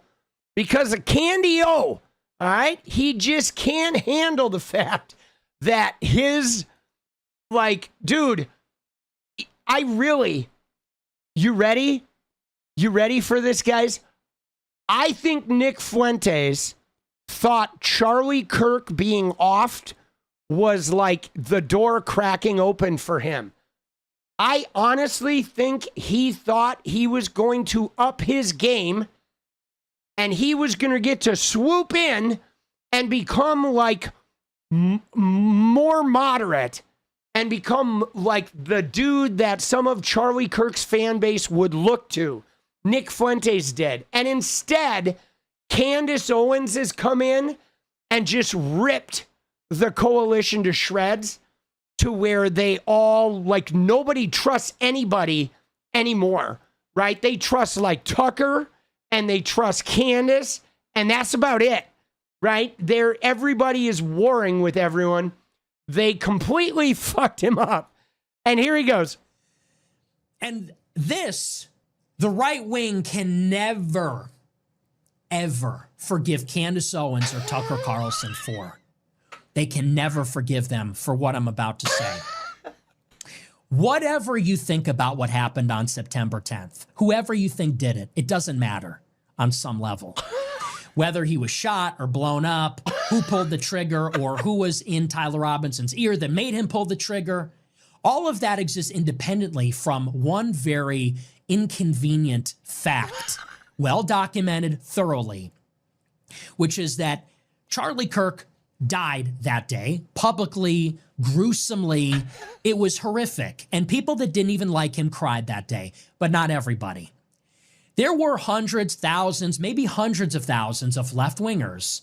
Their first reaction, seeing a young man, 31 years old, with a wife and kids, publicly executed, his neck gushing with blood in front of hundreds of college students, their first reaction was to smile and laugh, and then to celebrate, and then film themselves celebrating, because that's how wicked they are.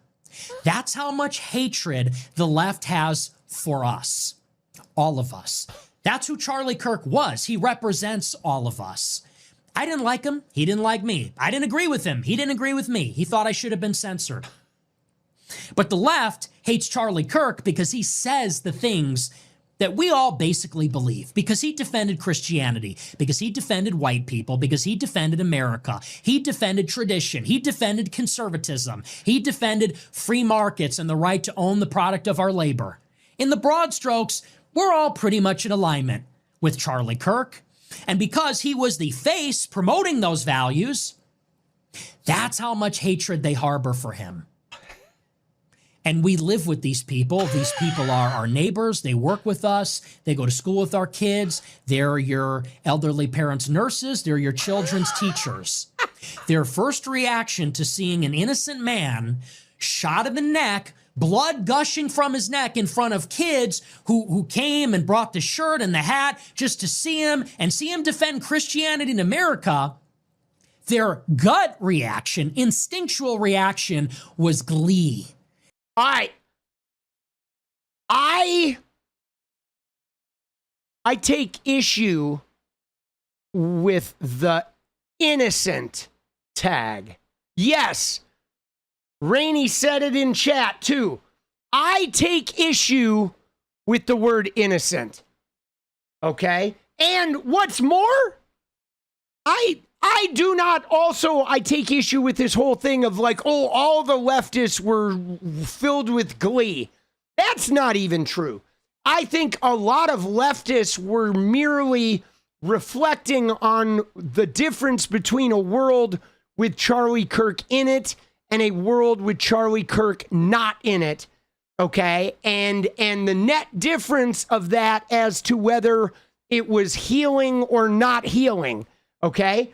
And then many people like quoted Charlie Kirk on that day, and then they got fired for it. They got harassed, doxxed, attacked, and fired. And then later they got like $1 million settlements because all of that was bullshit.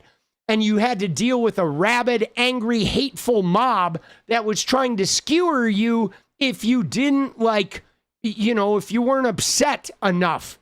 All right. But innocent? No. Okay. Now, I'm not going to say anybody deserves to be murdered publicly because that's garish and unnecessary. And I don't believe in life-taking violence at all. I don't believe it in a political realm. I don't believe it when police kill people. And I don't fucking believe it when people go to war. I just don't believe in killing in any fucking way, shape, or form. But Charlie Kirk was aggressive. He was hateful. He made lists of professors. They targeted people. They lied and cheated and created fake electors for Trump. They bust the people to J6. They've committed any number of financial money laundering crimes. They've been unethical liars and abusers of the way they promoted the election, manipulative. They used mob tactics to attack the LGBTQ and women and people of color. Okay, they created hostile environments for a lot of marginalized groups everywhere they went. Okay, this guy, Charlie Kirk, did. And he did it all like using the name of Jesus. He did really demonic, nasty, devilish shit while using Christianity and Jesus as his cover. And he was living a lie. He was preaching to women about quitting college while he was married to a multi-degreed woman that didn't get married until her mid-30s. Everything about him was lying, fraud, and aggressive, attacky, undermining shit, trying to socially harm groups that were not white Christians, and he was getting paid millions of dollars to do it. So he was not an innocent person. He was dirty and illegal and crooked and harmful to society in general. And I think when you engage in that level of aggression towards society, towards humanity, that humanity often bites back, okay? And this is that kind of shit, like America's foreign policy in the Middle East, and then the Middle East bites back, okay? This is how it works. When you oppress, when you attack, when you do these like bad faith, like aggressions, the universe will bite back eventually, guys. And you know, Charlie Kirk was not innocent. Not by a long shot, okay? Not by a long shot. They were happy. They smiled. They laughed. And those people are the sole beneficiaries of the conspiracy. That's all you need to know. The hatred that killed Charlie Kirk, the people that hated him, that celebrated his murder, that said his wife should have gotten it, those people are the sole beneficiaries of his death. Dude, isn't that wild? Because you realize that, remember where we started with this stream talking about Hasan? And Hasan was talking about how Candace Owens and her conspiracy theories destroyed the narrative of leftist violence that they tried to use to create this divide and empower the post-Charlie movement. And yet, Candace Owens' conspiracy theories like destroyed that. And so the left is not a part of this, which the left never was, right? Because Tyler Robinson isn't a leftist, even if he killed him, right? This had nothing to do with leftism, period. But Nick Fuentes is saying the same thing Hasan said, that like Candace did this conspiracy thing that is like helping the leftists. And it's true. It's true. It's like, you know, they tried to blame it on leftism, and now it's being blamed on his own organization. And leftism is completely not even connected to this anymore, except when Benny Johnson like tweets about it. What a bunch of fucking morons, bro. Of his death, of the conspiracy that has discredited his organization, the conspiracy that divided the right, that got them off the hook. Those smiles should have been turned into frowns very quickly by the Trump government. What else is the Trump government there to do? Why else do we have it? Why else were we a part of this movement other than that? Where there were smiles and grinning and laughing, there should have been crying and the gnashing of teeth from those wicked people. The gnashing of teeth. The government should have absolutely crushed those people, deservedly so, because it's happening all the time. And we see it in our society. It's when the healthcare CEO got shot and famous people were celebrating. A father and a husband get murdered by a coward shooting him in the back of the head because they said, well, healthcare's too expensive. So we're murderers now? So we support murder? You see that, though? You see, like, they thought Charlie got murdered, and they created a narrative of leftist violence, and then they thought that Trump was going to send in, like, the National Guard and just attack, like, all leftist orgs and get rid of leftist fucking nonprofits and get rid of leftist super PACs and arrest fucking Tim Walz and Gavin Newsom, and right? That's what they thought. They thought that the government was going to roll in and make leftism like illegal because of Charlie Kirk. And then Candace strolled in and was like, Erica did it. And ever since, they have been like, you know, they're now picking each other's pockets and fucking duking it out, MAGA v. MAGA in the streets like a bunch of idiots, dude. That's okay now? An innocent man with a wife and kids, and not like that matters, he'd be innocent if he didn't have that, but an innocent man standing outside his hotel shot in the back of the head by a coward. People celebrate because, you know, healthcare's too expensive. Charlie Kirk shot in the neck, blood gushing, people smiling and celebrating. Why? Because he voted for Trump? Because he supports Trump? By the way, we do have to clarify about Luigi and Brian Thompson of United Health. I don't think anybody was celebrating the murder of Brian Thompson, or the murder didn't happen. They didn't think, oh, this murder happened because healthcare is too expensive. No. There may have been a few like rabid whatever freaks online or bots that were doing that shit. But the reality of people on the left was they looked at the outrage and they looked at, wait a second, why is there this outrage when somebody murders the CEO of this company? But that CEO was murdering hundreds of thousands of people by stamping denial on things that they had paid for, okay? United Health was paid to provide insurance, and then it denied people and systematically murdered them. But because it was a corporation and a publicly traded healthcare company, all of that murder was fine. It was business. It was capitalism. It was free markets, right? But no, people paid you for health insurance. You need to fucking take care of them when they do that. That's what leftists were doing. They were like, wait a second. How come 100,000 killings from United Health is not murder, But killing one guy that works at United Health is like this crazy, heinous thing. That was the thing that people were looking at. They were looking at that incongruity between capitalism and corporations being allowed to kill with impunity in the name of making money, and yet anybody who were to strike back at that system is looked at as like a demon. And that disparity is problematic, okay? Because what Luigi did was murder and should be considered murder, but what Brian Thompson was doing at United Health is worse murder and should be considered like 1,000 times worse than what Luigi did.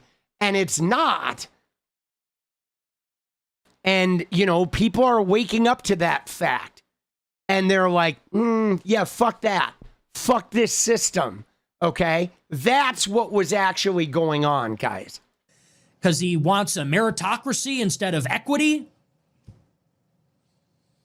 Those people should have been annihilated. They should have been prevented from ever holding power again. That's what should have happened. And there's an alternate timeline, by the way, where Candace Owens doesn't exist and Tucker Carlson doesn't exist. And a week after Charlie Kirk is assassinated, we round up Antifa. We round up the DSA. We round up the far left agitators and activists and foot soldiers and donors. And we make it so that they are never able to hold power over us ever again. There's an alternate timeline where that happens. And by the way, there's a ripple effect. Think about the timeline. Charlie Kirk killed on September 10th. A few months later, we discover the fraud in Somalia, about the $8 billion these Somalis are stealing from us. We uncover the extent of this. We send Customs and Border Patrol and ICE into the city to clean it up. Who shut it down? When ICE came to Minneapolis to prevent these foreigners from stealing from us. The people did. And this is in the New York Times. They said Somalians stole $9 billion from Minnesota taxpayers. By the way, the Somalian, that ring was being led by a person not Somalian. And there were some Somalian people that were involved in that shit. But that was years ago. Nick Shirley didn't discover that. He discovered shit that was already getting prosecuted. And when the Minnesota Attorney General found out about it, the Somalian community said, if you try to press charges, we will accuse you of racism. We'll bring the DOJ down on you. We'll accuse you of racism and say, you're discriminating against us. This is the contempt with which these fucking people hold us in. The left and their foreign-born allies. We send in ICE to clean this up, and who stood in the way and prevented ICE from deporting these people or shutting down the fraud? It was the same radical left that killed Charlie Kirk. Oh, dude. That was chasing ICE through the... Wait, Tyler Robinson was in Minneapolis? What's he talking about here? It was the same radical left that killed Charlie Kirk. That was chasing ICE through the streets in cars, that was punching them and trying to attack them as they apprehended illegal immigrants. And that's ultimately why we don't have mass deportations. Think of the ripple effect. If we had held the left accountable in September 2025, we could have deported the Somalis in December 2025. We could carry out mass deportations without ICE agents having to cover their face out of fear of retaliation. We could deport illegals without ICE agents having to fear being sniped at or blown up at ICE facilities. Maybe, I know this is crazy, Elon Musk could cut the deficit a little bit without people setting Tesla dealerships on fire and blowing up Teslas and vandalizing them in the street. You know what's so funny about this, guys?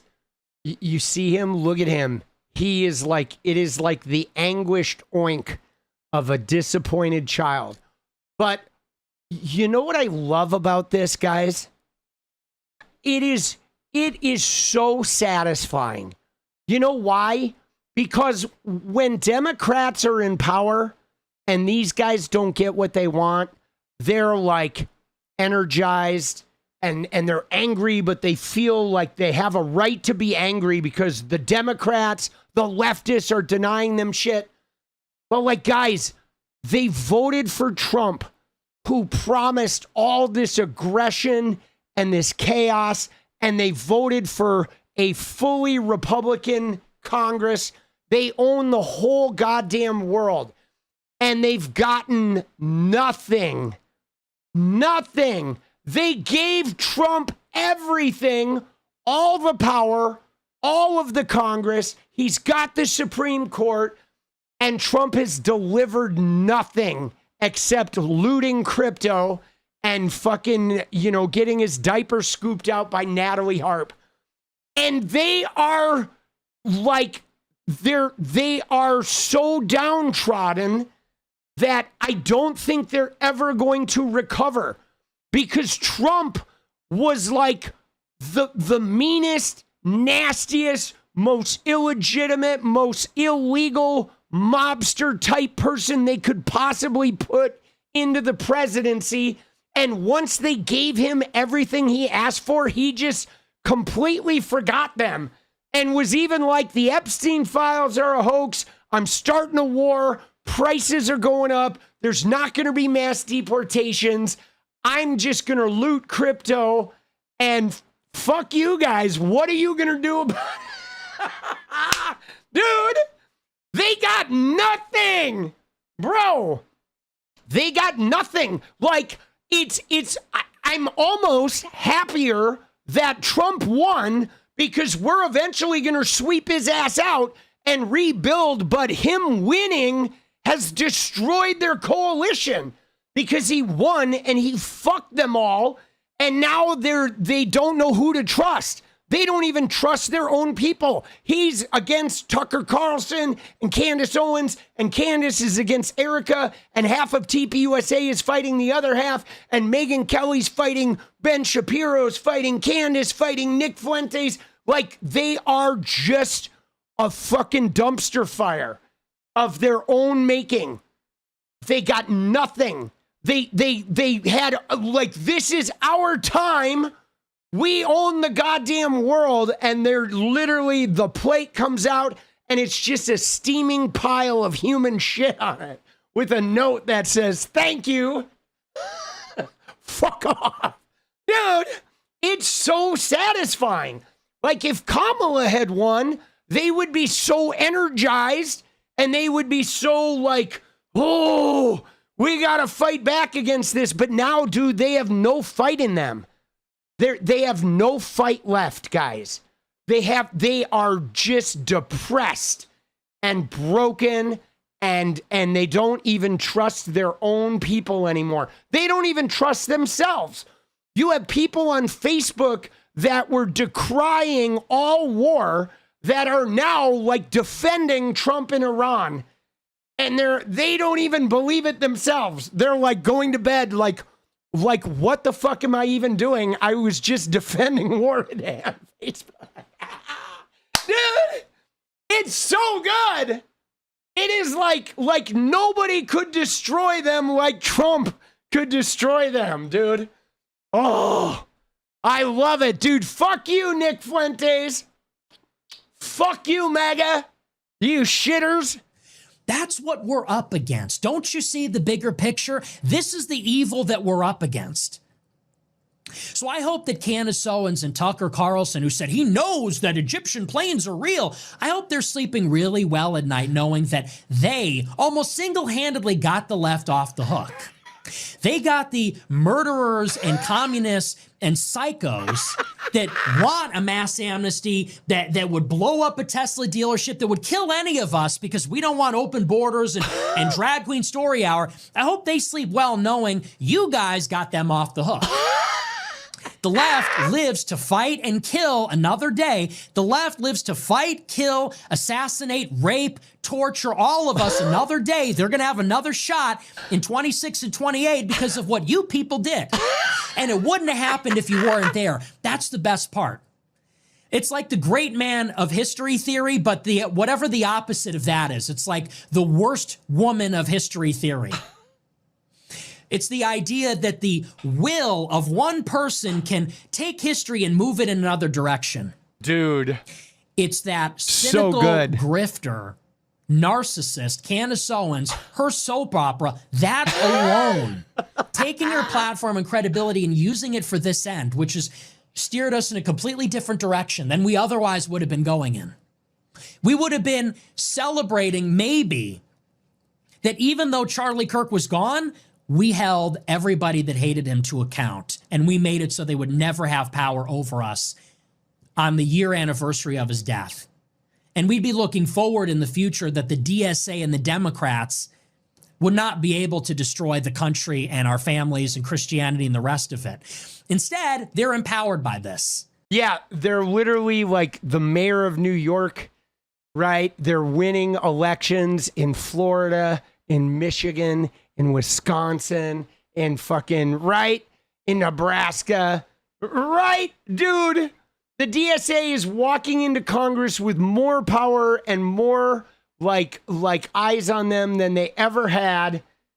And TPUSA had to rebrand, and they're essentially just not even effective anymore. Erica Kirk is a laughing stock, right? The manosphere, the king of the manosphere, is in jail, crying and blocking people on Twitter, Mr. Andrew Tate. He's like getting ready to be extradited. Dude, Trump is like 50 points underwater. Dude, oh my God, bro. It is fucking like just literally been the greatest year and a half ever. They're empowered by it because the right is fractured. Everybody hates each other. And nobody's looking at what the left is doing. So thanks. You're welcome, Nick. Dude, let's a round of applause for Mr. Potato Head here. Dude, with the cockroach on his chair. Dude, Rainey, don't worry, Hack and Chuck Dems will fight for Maga. Let's go. Let's go, Hakeem and Chuck Dems. Dude, I mean, the Dems are fighting, but like we're still, even with the Dems fighting right now, we're still motivated, okay? We're motivated, guys. And for me, you know what it is? It's really this right here, okay? It was this Pennsylvania state house seat that I think is the thing that tells it all. Let me see if I can find it.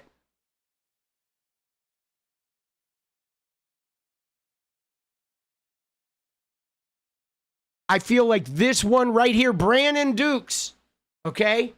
State House District 12. You ready for this? This is what I am talking about. Trump won this district by 18 points.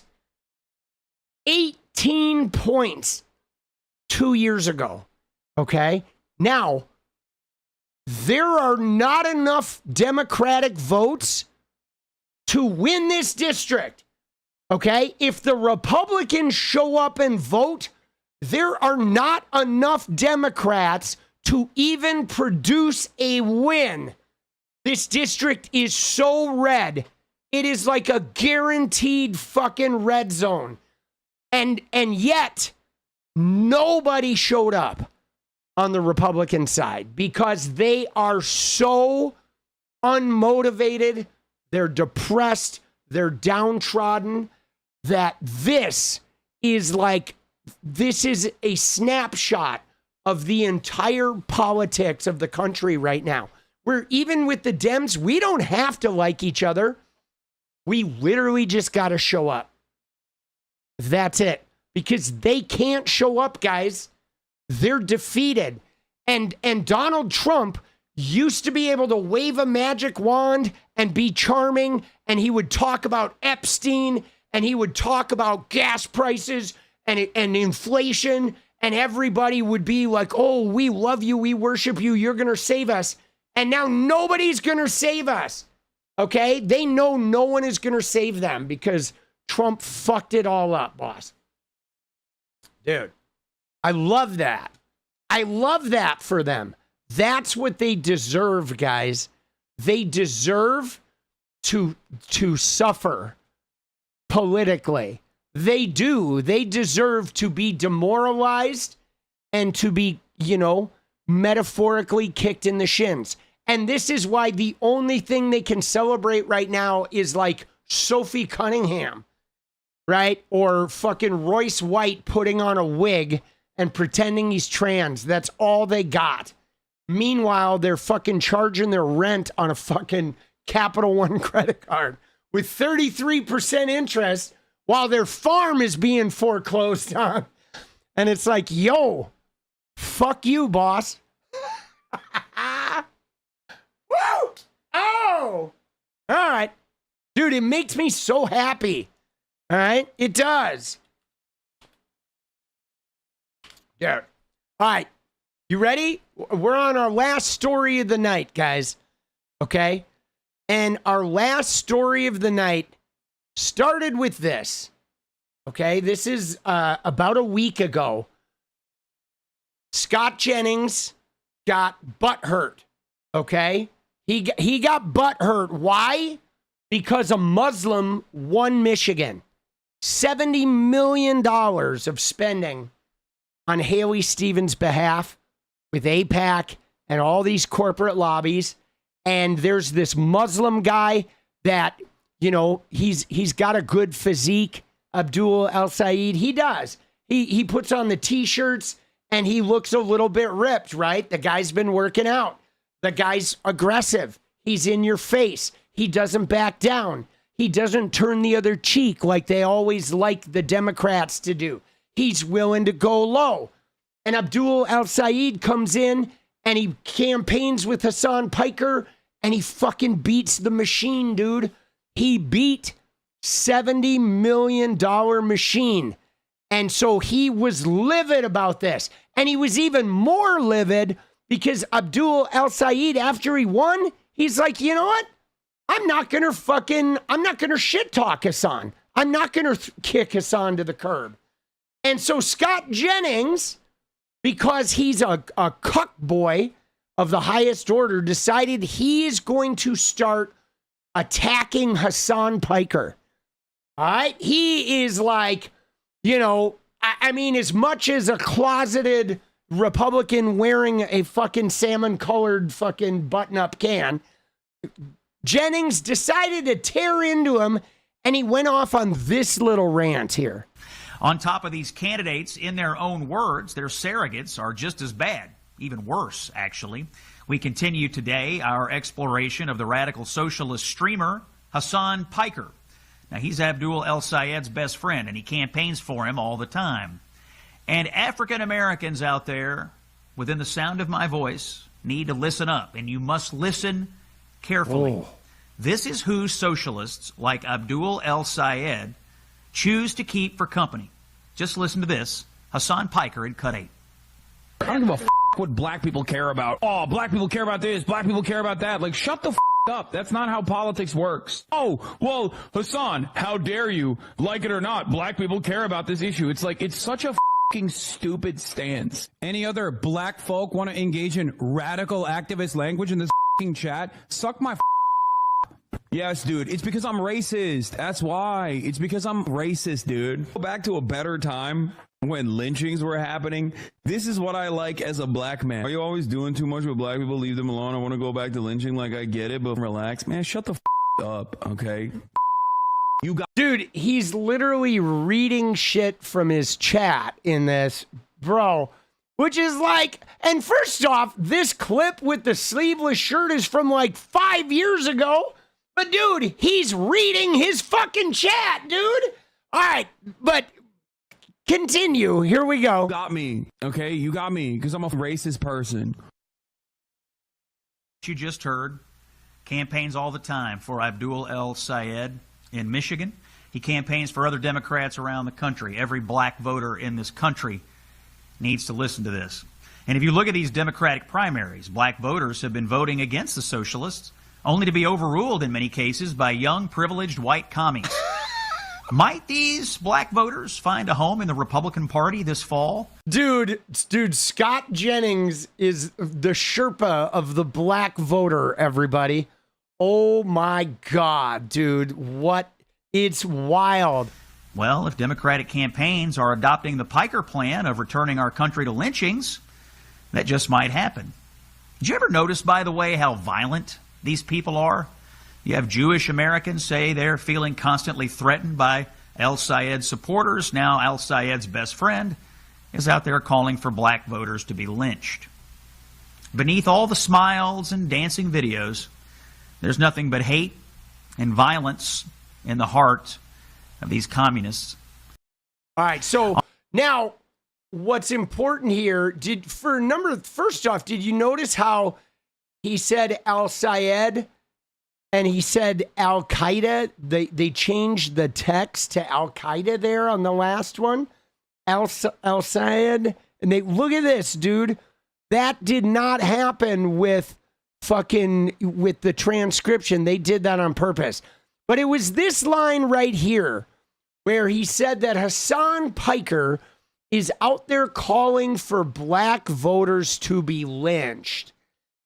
And that is where it gets wild, okay? Because Scott Jennings goes on to his whatever podcast show and he plays a number of clips of Hasan Piker reading shit from his chat and then being like, how fucking ridiculous is this shit you're putting in my chat, right? Because you know how chats get. You get these people who come in here and start saying this bullshit. They're saying they're pretending they're black or they're women or this or they're that. They start saying all this crazy shit.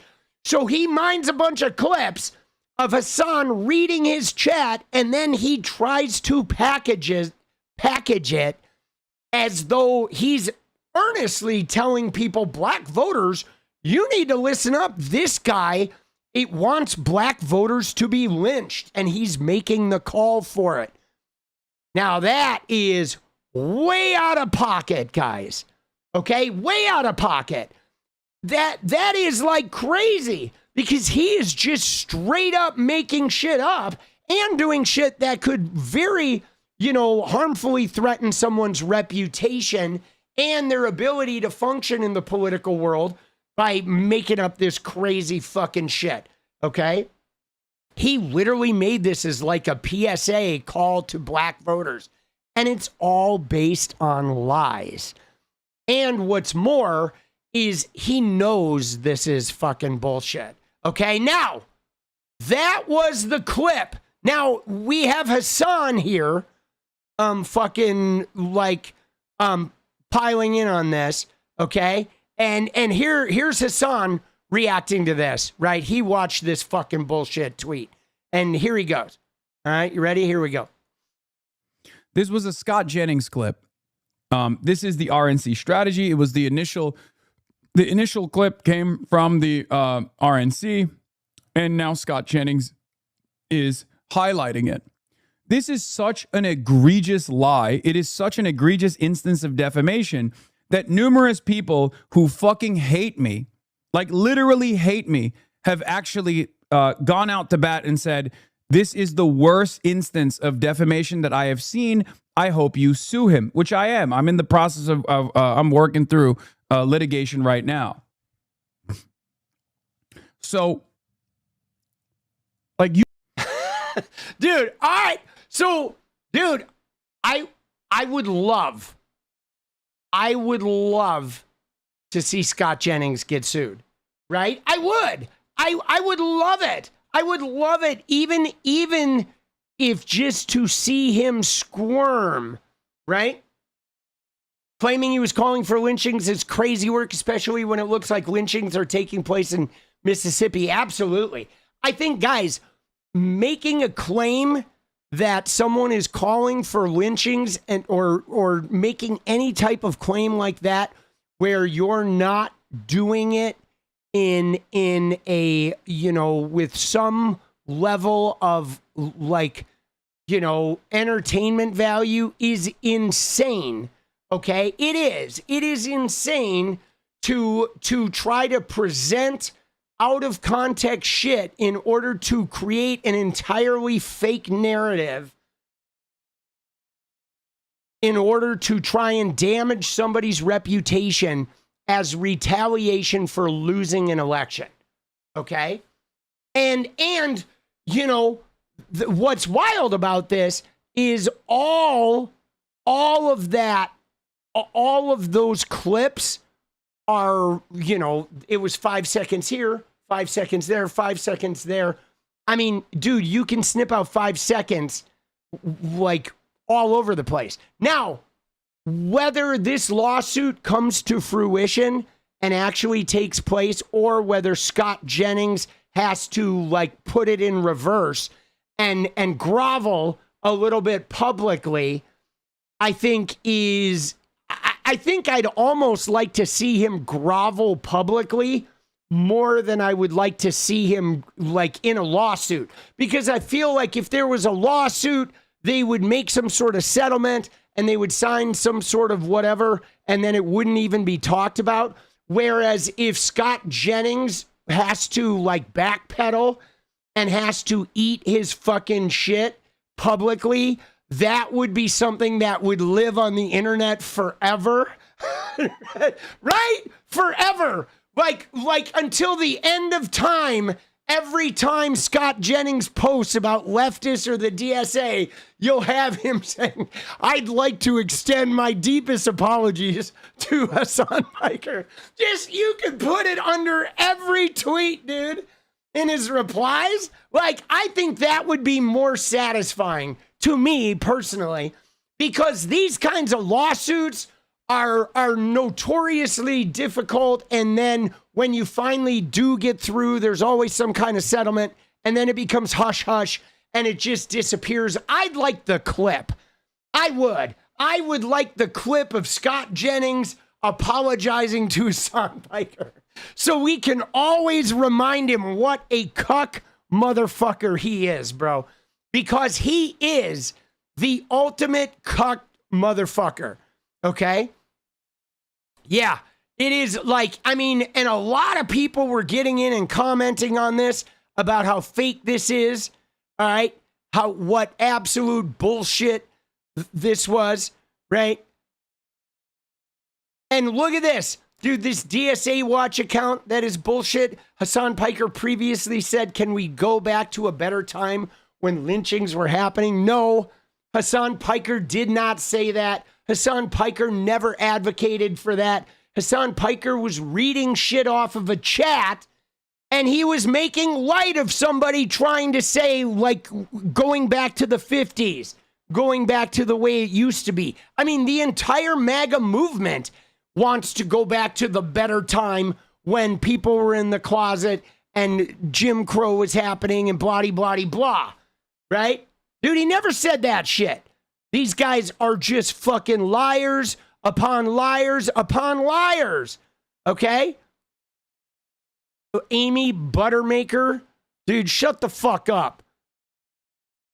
It was not a joke. It was a fucking reaction, okay? Oh, and look at this, though. Dude, Snopes, okay? Look at Snopes even fact-checked this shit and said, video of Hasan Piker speaking about black people's heavily edited, missing key context. The footage of the popular streamer surfaced in August 2026 as he made headlines supporting 𝗪𝗪𝗪𝗪. Conservative political commentator Scott Jennings reposted the video with his own commentary, which included falsely claiming Piker said he had a plan of returning our country to lynchings. A full review of Piker's unedited remarks about lynchings confirmed he was sarcastically mimicking other people's opinions. And I mean, we know this, okay? We emailed Jennings to ask whether he reviewed Piker's full episodes and wished to share further remarks. We also emailed a Piker representative in 𝗪𝗪𝗪𝗪's campaign to request comment, and we will update this article if we receive further information. Look at that. Look at that, Snopes getting in there. Now, guys, let me just tell you, there are a lot of people that don't like Hasan Piker, okay, for a lot of different reasons. Because he's inflammatory, because he's aggressive, because he sometimes says shit that's out of pocket when he gets on his rants. But I will tell you this, from 2019 until 2021, I watched his show every day while I edited. Every day. okay? He literally got me back into political activism because I liked his aggressive style, okay? But what I will tell you this uniformly is he is not against people of color, not by a long fucking shot. He is not racist. He is not against people of color, okay? I mean, dude, he would burn the Netanyahu regime to the ground, okay? He definitely has a deep and profound hatred for the government of Israel, and given his druthers, would do horrible things to Benjamin Netanyahu and Ben-Gvir and all of those people. But he is not alone in that hatred, okay? That I feel like is like 45% of the world, maybe 55% of the world, right? But, dude, he is not against fucking like people of color, marginalized people at all, dude. Not at all, okay? You can say a lot of things about him. You cannot like him because he's an aggressive, pompous, whatever, arrogant news personality that thinks everything he says is the rightest thing ever. Fine. But to act like he wants lynchings, to act like he's trying to like harm people of color, or that he's racist and some sort of like weird fucking white supremacist is fucking bullshit, okay? That shit is like not even close to reality, man. It is not even close to reality, right? You found me on Twitch because of Hasan, who you've been listening to him every day for years. Let's go, dude. Let's go, dude. Guys, I appreciate what he brings to the table, okay? I believe in any coalition, you need some people that are willing to kick some doors in, okay? You do. You need some people that are willing to speak out in aggressive ways that rattle the fucking cage. That shit's important. I do that shit too, okay? You know what I'm saying? Like, dude, if I had a daughter and she wanted to date Hasan Piker, I would totally be fine with that, all right? You know what I'm saying? Like, come on, man.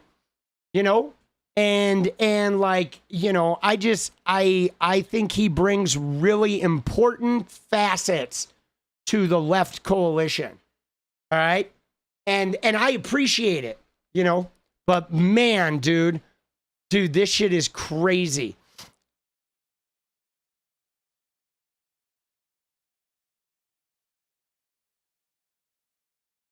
All right, let's see what we got here. He's taken over the mantle from Scott Jennings, who I guess came back from his dick-sucking festival at Tel Aviv when he was stuck in a bomb shelter on his knees. The psychopathic, rabid evangelical Zionist Scott Jennings. That's who he's filling in for. Dude, let's go. Oh, look at this. As a veteran of Hasan's legal threats, I would hate for him to trick you into a settlement or retraction, right? Here's a clip of him saying you were giving blowjobs in Tel Aviv. Dude, that's funny. Oh, fuck, bro. I love to see it, dude. Even Grok, you ready? Look at this. This guy said, Grok, is Jennings taking Hasan Piker's words out of context? And even Grok, okay, the horribly programmed Grok said, yes, the full clip shows Hasan calling the, quote, return to better times idea a stupid stance, specifically because those eras included lynchings. He was mocking nostalgia for the past, not advocating for resuming them. Jennings frames the isolated line as a call to resume lynchings against black people, which reverses the actual meaning. Right? Yeah, no, Elon does hate Hasan, guys. Elon hates Hasan. Like, we know why Elon hates Hasan, right? I mean, come on, boss. You ready? All right. We know it's because of Ashley St. Clair.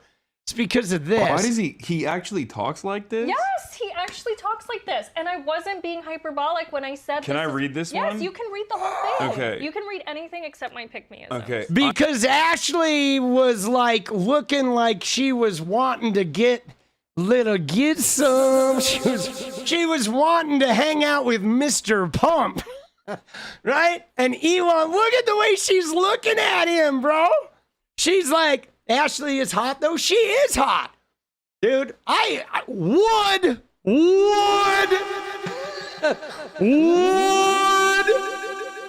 bro, dude, in an instant. Right? Dude, she is hot. I always thought she was hot, dude. I always thought, like, what a waste for this woman to be a right-winger. I'm feeling more optimistic after tonight. And tomorrow we unleash the anomaly in the Matrix. And then this is not something on the chessboard, so they will be quite surprised. In air quotes, lasers Dude, from space. she's a babe. What? And you made a joke. It was a Marjorie Taylor Greene joke. Yeah, you made a Jewish space laser joke. I said finally a focus on the Jewish vote. And he laughed at it. And then I have over 10,000 lasers in space right now. So he doubles down and says and quantifies his number of space lasers. So he did say that stuff. And then, okay, so in conjunction with that, then he's sending me the internal data from America PAC, where he's like tracking the real-time Delta vote metrics. He has like the cash prizes as incentives. Like, Yeah, dude. See, Elon is fucking, you know, he's out of his depth there, boss. Right? Out of his depth. So yeah, Elon was really pissed. And the other thing is Hasan also interviewed Vivian too, right? And that is another thing that Elon will never forgive him for, right? You can't, you're out. Why? Oh, because, right? Because of her and Elon. Yeah, Tony, though, let me just tell you, you got to understand, Ashley was like, she was young, dude. Okay. How old is she right now?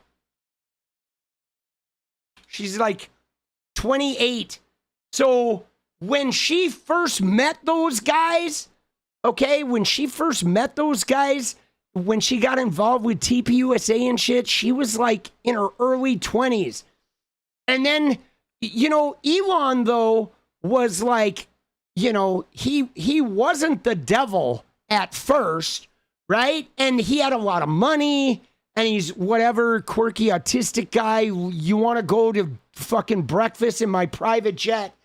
And I mean, guys, you know, if I was 20 years old, and when I was 20, 21, 22, 23, if a really rich woman came and flew me on her private jet and shit, I would probably be boning down and be like really enamored with that kind of attention. You know, that's a little hard to process when you're in your 20s and you're fucking all idealistic and shit, you know? So I don't know. I don't know. I give people when they make huge mistakes in their early 20s, I give them a little bit of leeway. I'm being generous. I'm probably being generous because she's hot, right? But, you know, because I always thought she was hot, right? But I just think it's hard.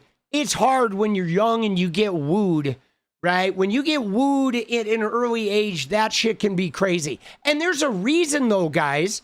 You ready for this? If you look at this, guys, there's a reason why these really wealthy 40 and 50-year-old dudes always go after 20-year-old girls. There's a reason why they do that. Because that's at an age like your brain isn't even fully formed until you're 25, okay? And so they go after these girls that are like 22 because it is like easy to woo with the money and the fancy restaurants and the private jets and the promises, right? The promises, they think, oh my God, this world famous guy is flying me on their private jet. It would be like if, you know, if fucking Nicole Kidman came to me when I was 23 years old and was like, I'm going to put you on a private jet and you can come spend the weekend with me. I'd be like, holy fucking shit. Nicole Kidman, of all the dudes in the world, she's flying me on the private jet. I would have probably impregnated her at will, dude. I would have been like, sign me up. I'll do whatever you want. You know? I mean, it's very intoxicating when you have that level of star power, right? I think it's hard. It can be hard to process because that can really fuck with your head. You know what I'm saying? You know, you were more Meg Ryan. Dude, I was a Nicole Kidman. I was a big Nicole Kidman guy, right? Now I'm a fucking Margaret Qualley is my fucking person, dude, right now. All right? Right? This is my current, okay? This is my current fucking, right? There we go. There's my current acting love right there, Margaret Qualley. As long as we're talking about crushes, dude, she's my one true magical. She's such a good actress, too, dude. She's so good. She's so good. She's like amazing. Oh my God. You see the show or whatever, The Maid, the one where she's a maid, like in an abusive relationship and taking care of her kid. Dude, she's so good. Okay. She is amazing. Right. And I mean, she is a Nepo baby though. Okay. She is. She's Andy McDowell's kid. Right. And, but I really, really dig her. And you know who else I've been really obsessed with? I started watching, like, I have another big crush, guys, that the other one is Rachel Sennett. Okay, dude, she's the other one, boss, right? She is my other, like, huge fucking crush, bro. Man, I'm like madly in love with Rachel Sennett too, dude. Right? Oh my God. I love it. Right? And then lately, while we're talking about crushes, I also have been really digging fucking Taylor Ortega. All right? She's in this show called Big Mistakes that was created by Rachel Sennett. Dude, love her. Love her. So there you go. There's my crushes, all right? They're out there. Don't fucking vilify me. You like Bonnie Raitt? All right. Let's go. But these are my crushes. Now, Jenny has crushes too. You want to see who my girlfriend's crushes are? Okay, you ready? My girlfriend, I do have a type. My girlfriend's crush is this guy. Dude, Jenny fucking loves this guy. Oh my God, dude. Loves him. Dude, this guy, Jenny loves him. Like, oh, she is obsessed. We go see all of his movies, bro. She is so in love with this dude. Like, it is crazy, dude. Oh, you like Kat Denning, Two Broke Girls? He is. I think he is gorgeous. He's a great actor, too. He is a great fucking actor. Like, so she loves Jacob Elordi, right? And then she also loves Brad Pitt. Okay, Brad Pitt's her other guy, right? This is her other dude. She's a huge Brad Pitt fan. Okay, so those are Jenny's two main crushes, right? And then she likes who's that guy? There's another dude she likes. She likes the guy from Ant-Man, Paul Rudd, right? But yeah, there you go. Dude, I am obsessed with Taylor Ortega though at the moment, dude. I am, dude. She's so good. Dude, Paul Rudd is yours? Let's go. Dude, Jenny has great taste, right? Jenny has great taste. Brad's down the road from you. Let's go. Dude, Jenny does have great taste. Dude, I am obsessed with my acting crushes at the moment. But all right, here we go. Amy Denio. Who's Amy Denio?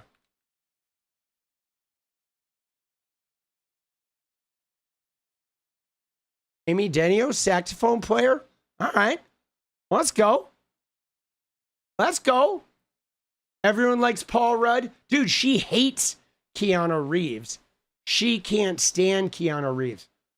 It would be funny if one of her guys hooked up with one of your girls. Oh my God, that would be funny. Yeah, see, dude, we have the pass, okay? Can I just tell you that, like, Jenny and I have the pass, which meant, right? Which means if 𝗙𝗹𝗹𝗪𝗏 wanted to take Jenny away for a weekend, like, she has a pass, okay? There's a pass there. So if 𝗙𝗹𝗹𝗪𝗏 ever, like, meets Jenny and wants to, like, fly her off to Australia for a weekend of, like, 𝗙ጽְpa, I mean, have at it, right? She gets the pass. We both get the pass. So we're good with that. We're good with that. We could incorporate. We could make it like a threesome, or, you could have the pass, right? Dude, we're freaky like that. All right. We got a little derailed here.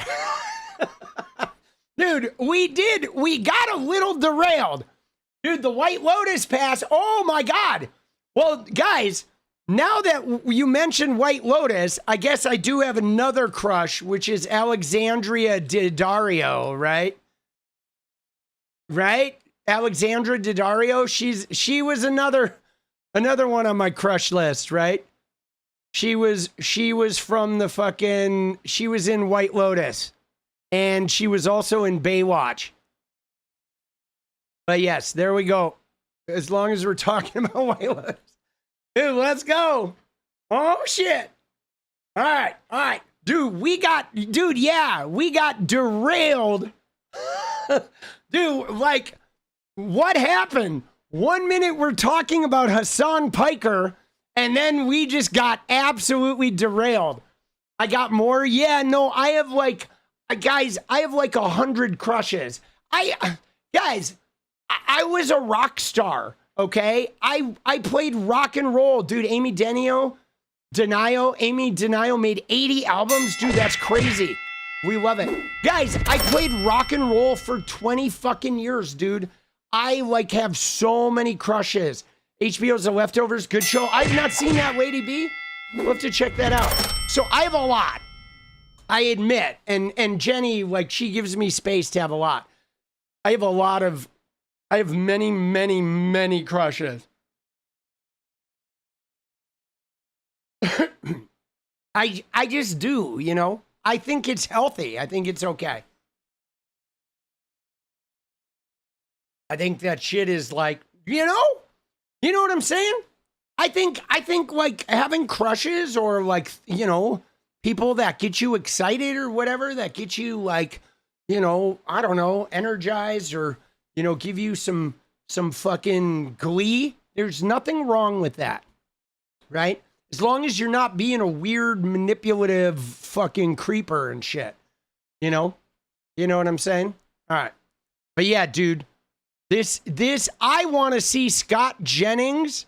I want to see Scott Jennings fucking retracting shit. I want to see him whimpering. Okay? I want to see him whimpering. What'd they say on Breaking Points? Hold on, let's watch this real quick. I think some idiot at a Republican opposition research firm handed this to Scott Jennings on a silver platter, and because they haven't bothered to learn one or two things about what Hasan Piker actually does, they ran with it without checking it. And now Hasan Piker, as I'm sure you have this, Griffin, is in litigation for defamation because they were too stupid to actually do the legwork of figuring out what he really does on his show. I don't think they're too stupid. I think they don't give a shit. They Some don't of them care. are, They don't care whether it's true or false. They have decided. I mean, think about it. Dude, Crystal's totally right. Okay? Think about the Republican playbook. Call everybody socialists. Call everybody communists. They're eating the pets. They're eating the dogs, right? They're eating the cats. I mean, they literally, their whole fucking ideology is about lying and using like a belief in God and Christianity and some moral pulpit as cover for their lies. They literally lie through their fucking teeth 24/7, And then they're like, but I've got a cross around my neck, so therefore I'm the trustworthy one. They're full of shit, bro. He's going to be a boogeyman. It doesn't matter whether there is a basis in reality or not. And so over tens of thousands of hours of content, they clip a few things that are completely misrepresent his views. Yeah. You think Hasan Piker wants black people to be lynched? That is fucking insane. And that is a monstrous thing to say about someone, especially someone whose entire politics are deeply committed to equality and to human rights and to anti-racism. I mean, it's a bold statement to say that someone is actually advocating for a return to lynching. Think about how bold that statement is, guys. That they're like trying to claim a very famous political figure is actually advocating to bring lynching back is wild, bro. That is a wild allegation, guys. A wild allegation. Dude, that is so sick. I am really glad that Hasan is going after him, because this crosses a line beyond good faith misinterpretation or, well, he did say that they deserve this goes way beyond that and is thoroughly disgusting. I don't care whether you love or hate Hasan Piker. Everyone, the way you did, Emily, should call it out. And, I don't think it's cute or funny. I think it's genuinely disgusting and monstrous and a fucking evil thing to do. Dude, I just think it is it fucking, I mean, it's dirty, but I think it's like hubris, right? Like they are so filled with hubris that they are consistently just crossing every line out there. And it's like you put a line out and they just jump over it and they're like, ha, ha, ha, right? And they think that because they're attached to this big illicit power structure that they can just do whatever the fuck they want, right? My mom used to say they're too big for their britches. And yeah, they have zero scruples, dude. Dude, I swear to you, evangelical Christians in the Republican Party are the scummiest people on the planet. We should deport them all, dude. Every evangelical Christian should be deported back to fucking Uganda, right? Every one of them. They have a religious authoritarian government there. We should send them all to Uganda, right? All of them. All right. Now, I'm going to go make some videos, guys. You ready? You ready? The Mariners won. Smite button. Yeah, I got that. You ready? Here we go. Hold on. I got the smite, dude. You want to see the smite? I got your smite. Here we go. Smite button. There it is, dude. God at his computer.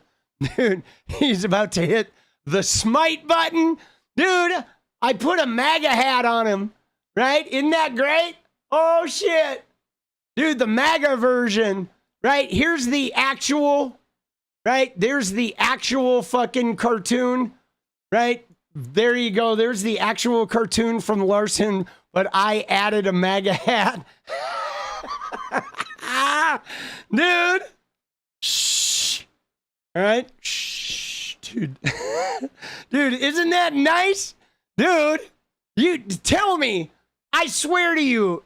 I swear as God is my witness. Okay. That this is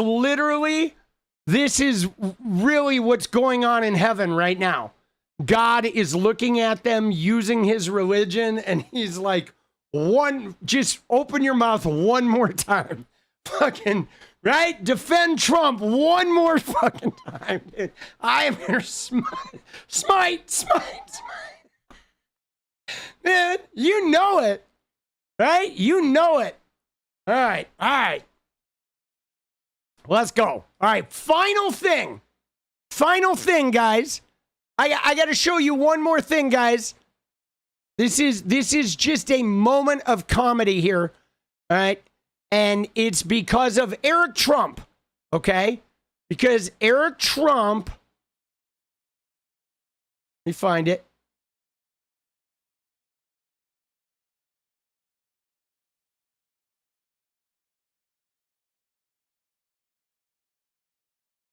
All right, here it is. So, dude, Eric Trump, look at this. Actually, you know what? I'm going to save this for tomorrow. All right, I'm going to save it for tomorrow because I realize there's a whole other thing we can do on Natalie Harp's brother. So we're going to save that for tomorrow. I have a good little thing with Eric Trump, but I'm going to save it for tomorrow because I can't make that video tonight. So we'll get it tomorrow. All right? But, dude, Eric, it's Eric and Laura. Dude, really good Eric Trump burn. Quiet, shh, quiet, piggy. Quiet. Quiet, piggy. Shh. Time to go to sleep, piggy. Quiet, piggy. All right. It's time. It's time for some videos. It's time for some dance. Time to dance. You ready?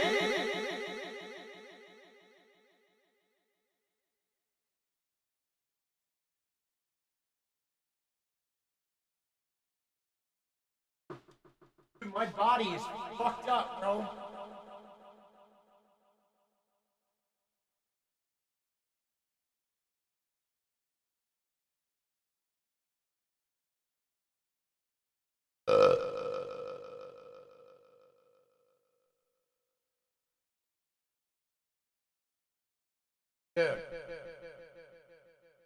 My body is fucked up.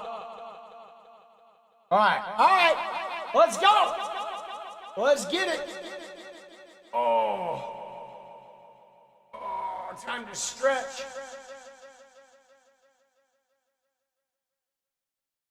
What did I do to my arm? Yeah, no, that is from is a tree. It was an apple tree branch that fell on our shed and in our neighbor's yard, and today I was sawing it up and I was throwing a big piece of it off of the shed, and I flipped it off the shed, but there was one branch on it that I didn't see that like ripped across my bicep as I flipped this fucking hunk of tree. And yeah, it hurts like hell, dude. It does. It fucking stings, bro. It is gnarly. It is gnarly, bro. But, you know, shit happens. Shit happens. All right, you ready? Let's go. Let's get it, dude. Sometimes nature bites back. All right? You know, that's just how it goes. No, nobody said we were getting through this life pain-free, okay? Just so you know, right? I have a pretty healthy relationship with the concept of pain because I realize that, like, you know, sometimes we hurt. You know what I'm saying? And so today I hurt. But it'll be all right. Let's go. You know, sometimes you gotta take one for the team, boss. Let's get it. Here we go. Oh.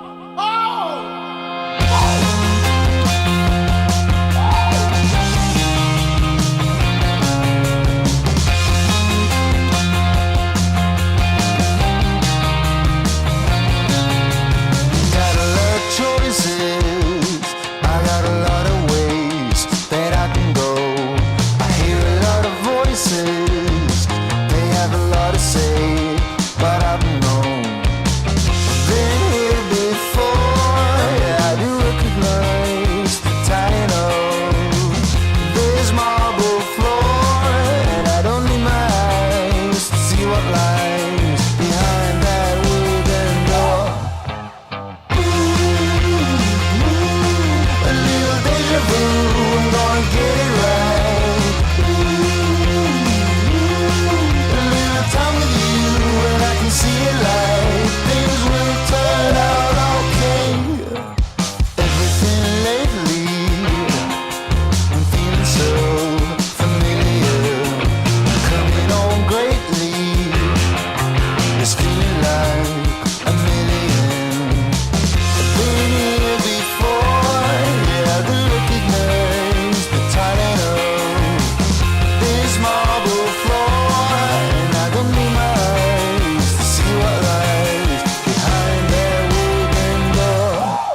coming up slowly.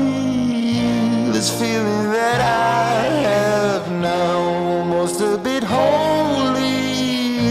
An notion that I will make it out somehow.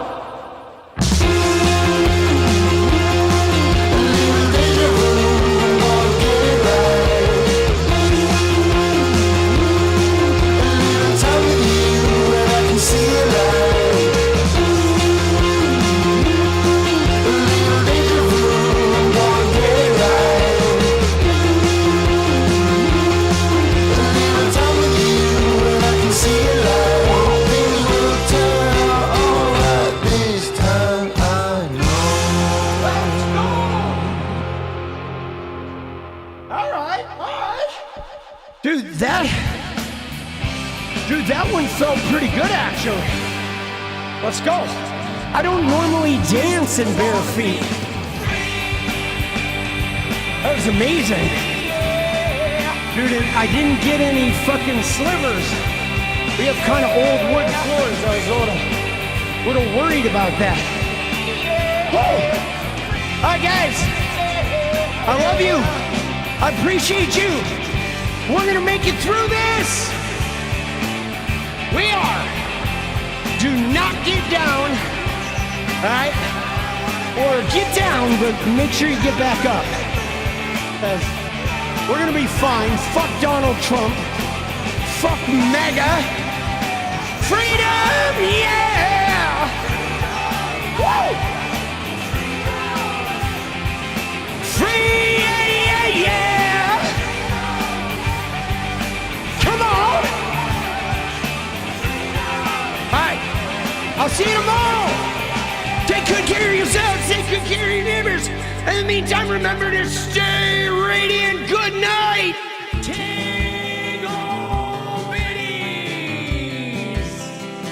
Wrong button. Good night.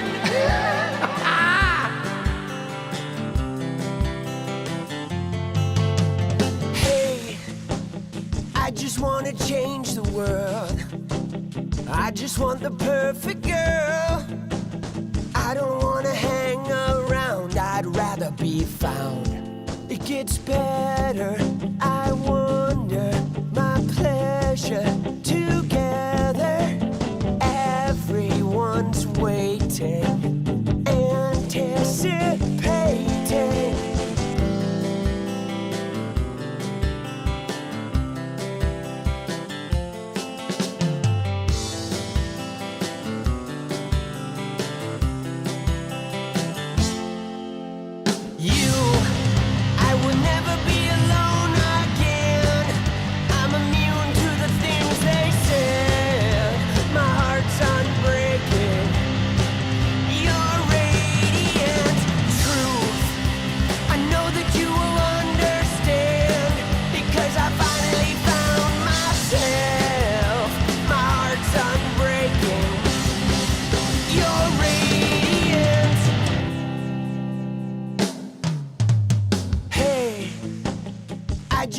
Change the world, but I'm not gonna wait my turn.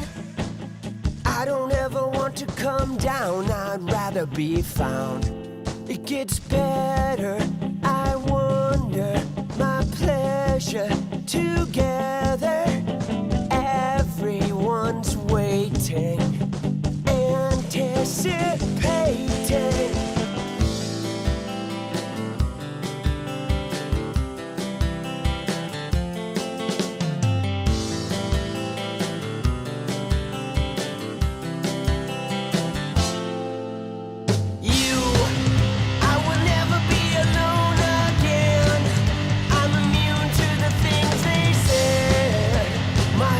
Unbreaking, you're radiant.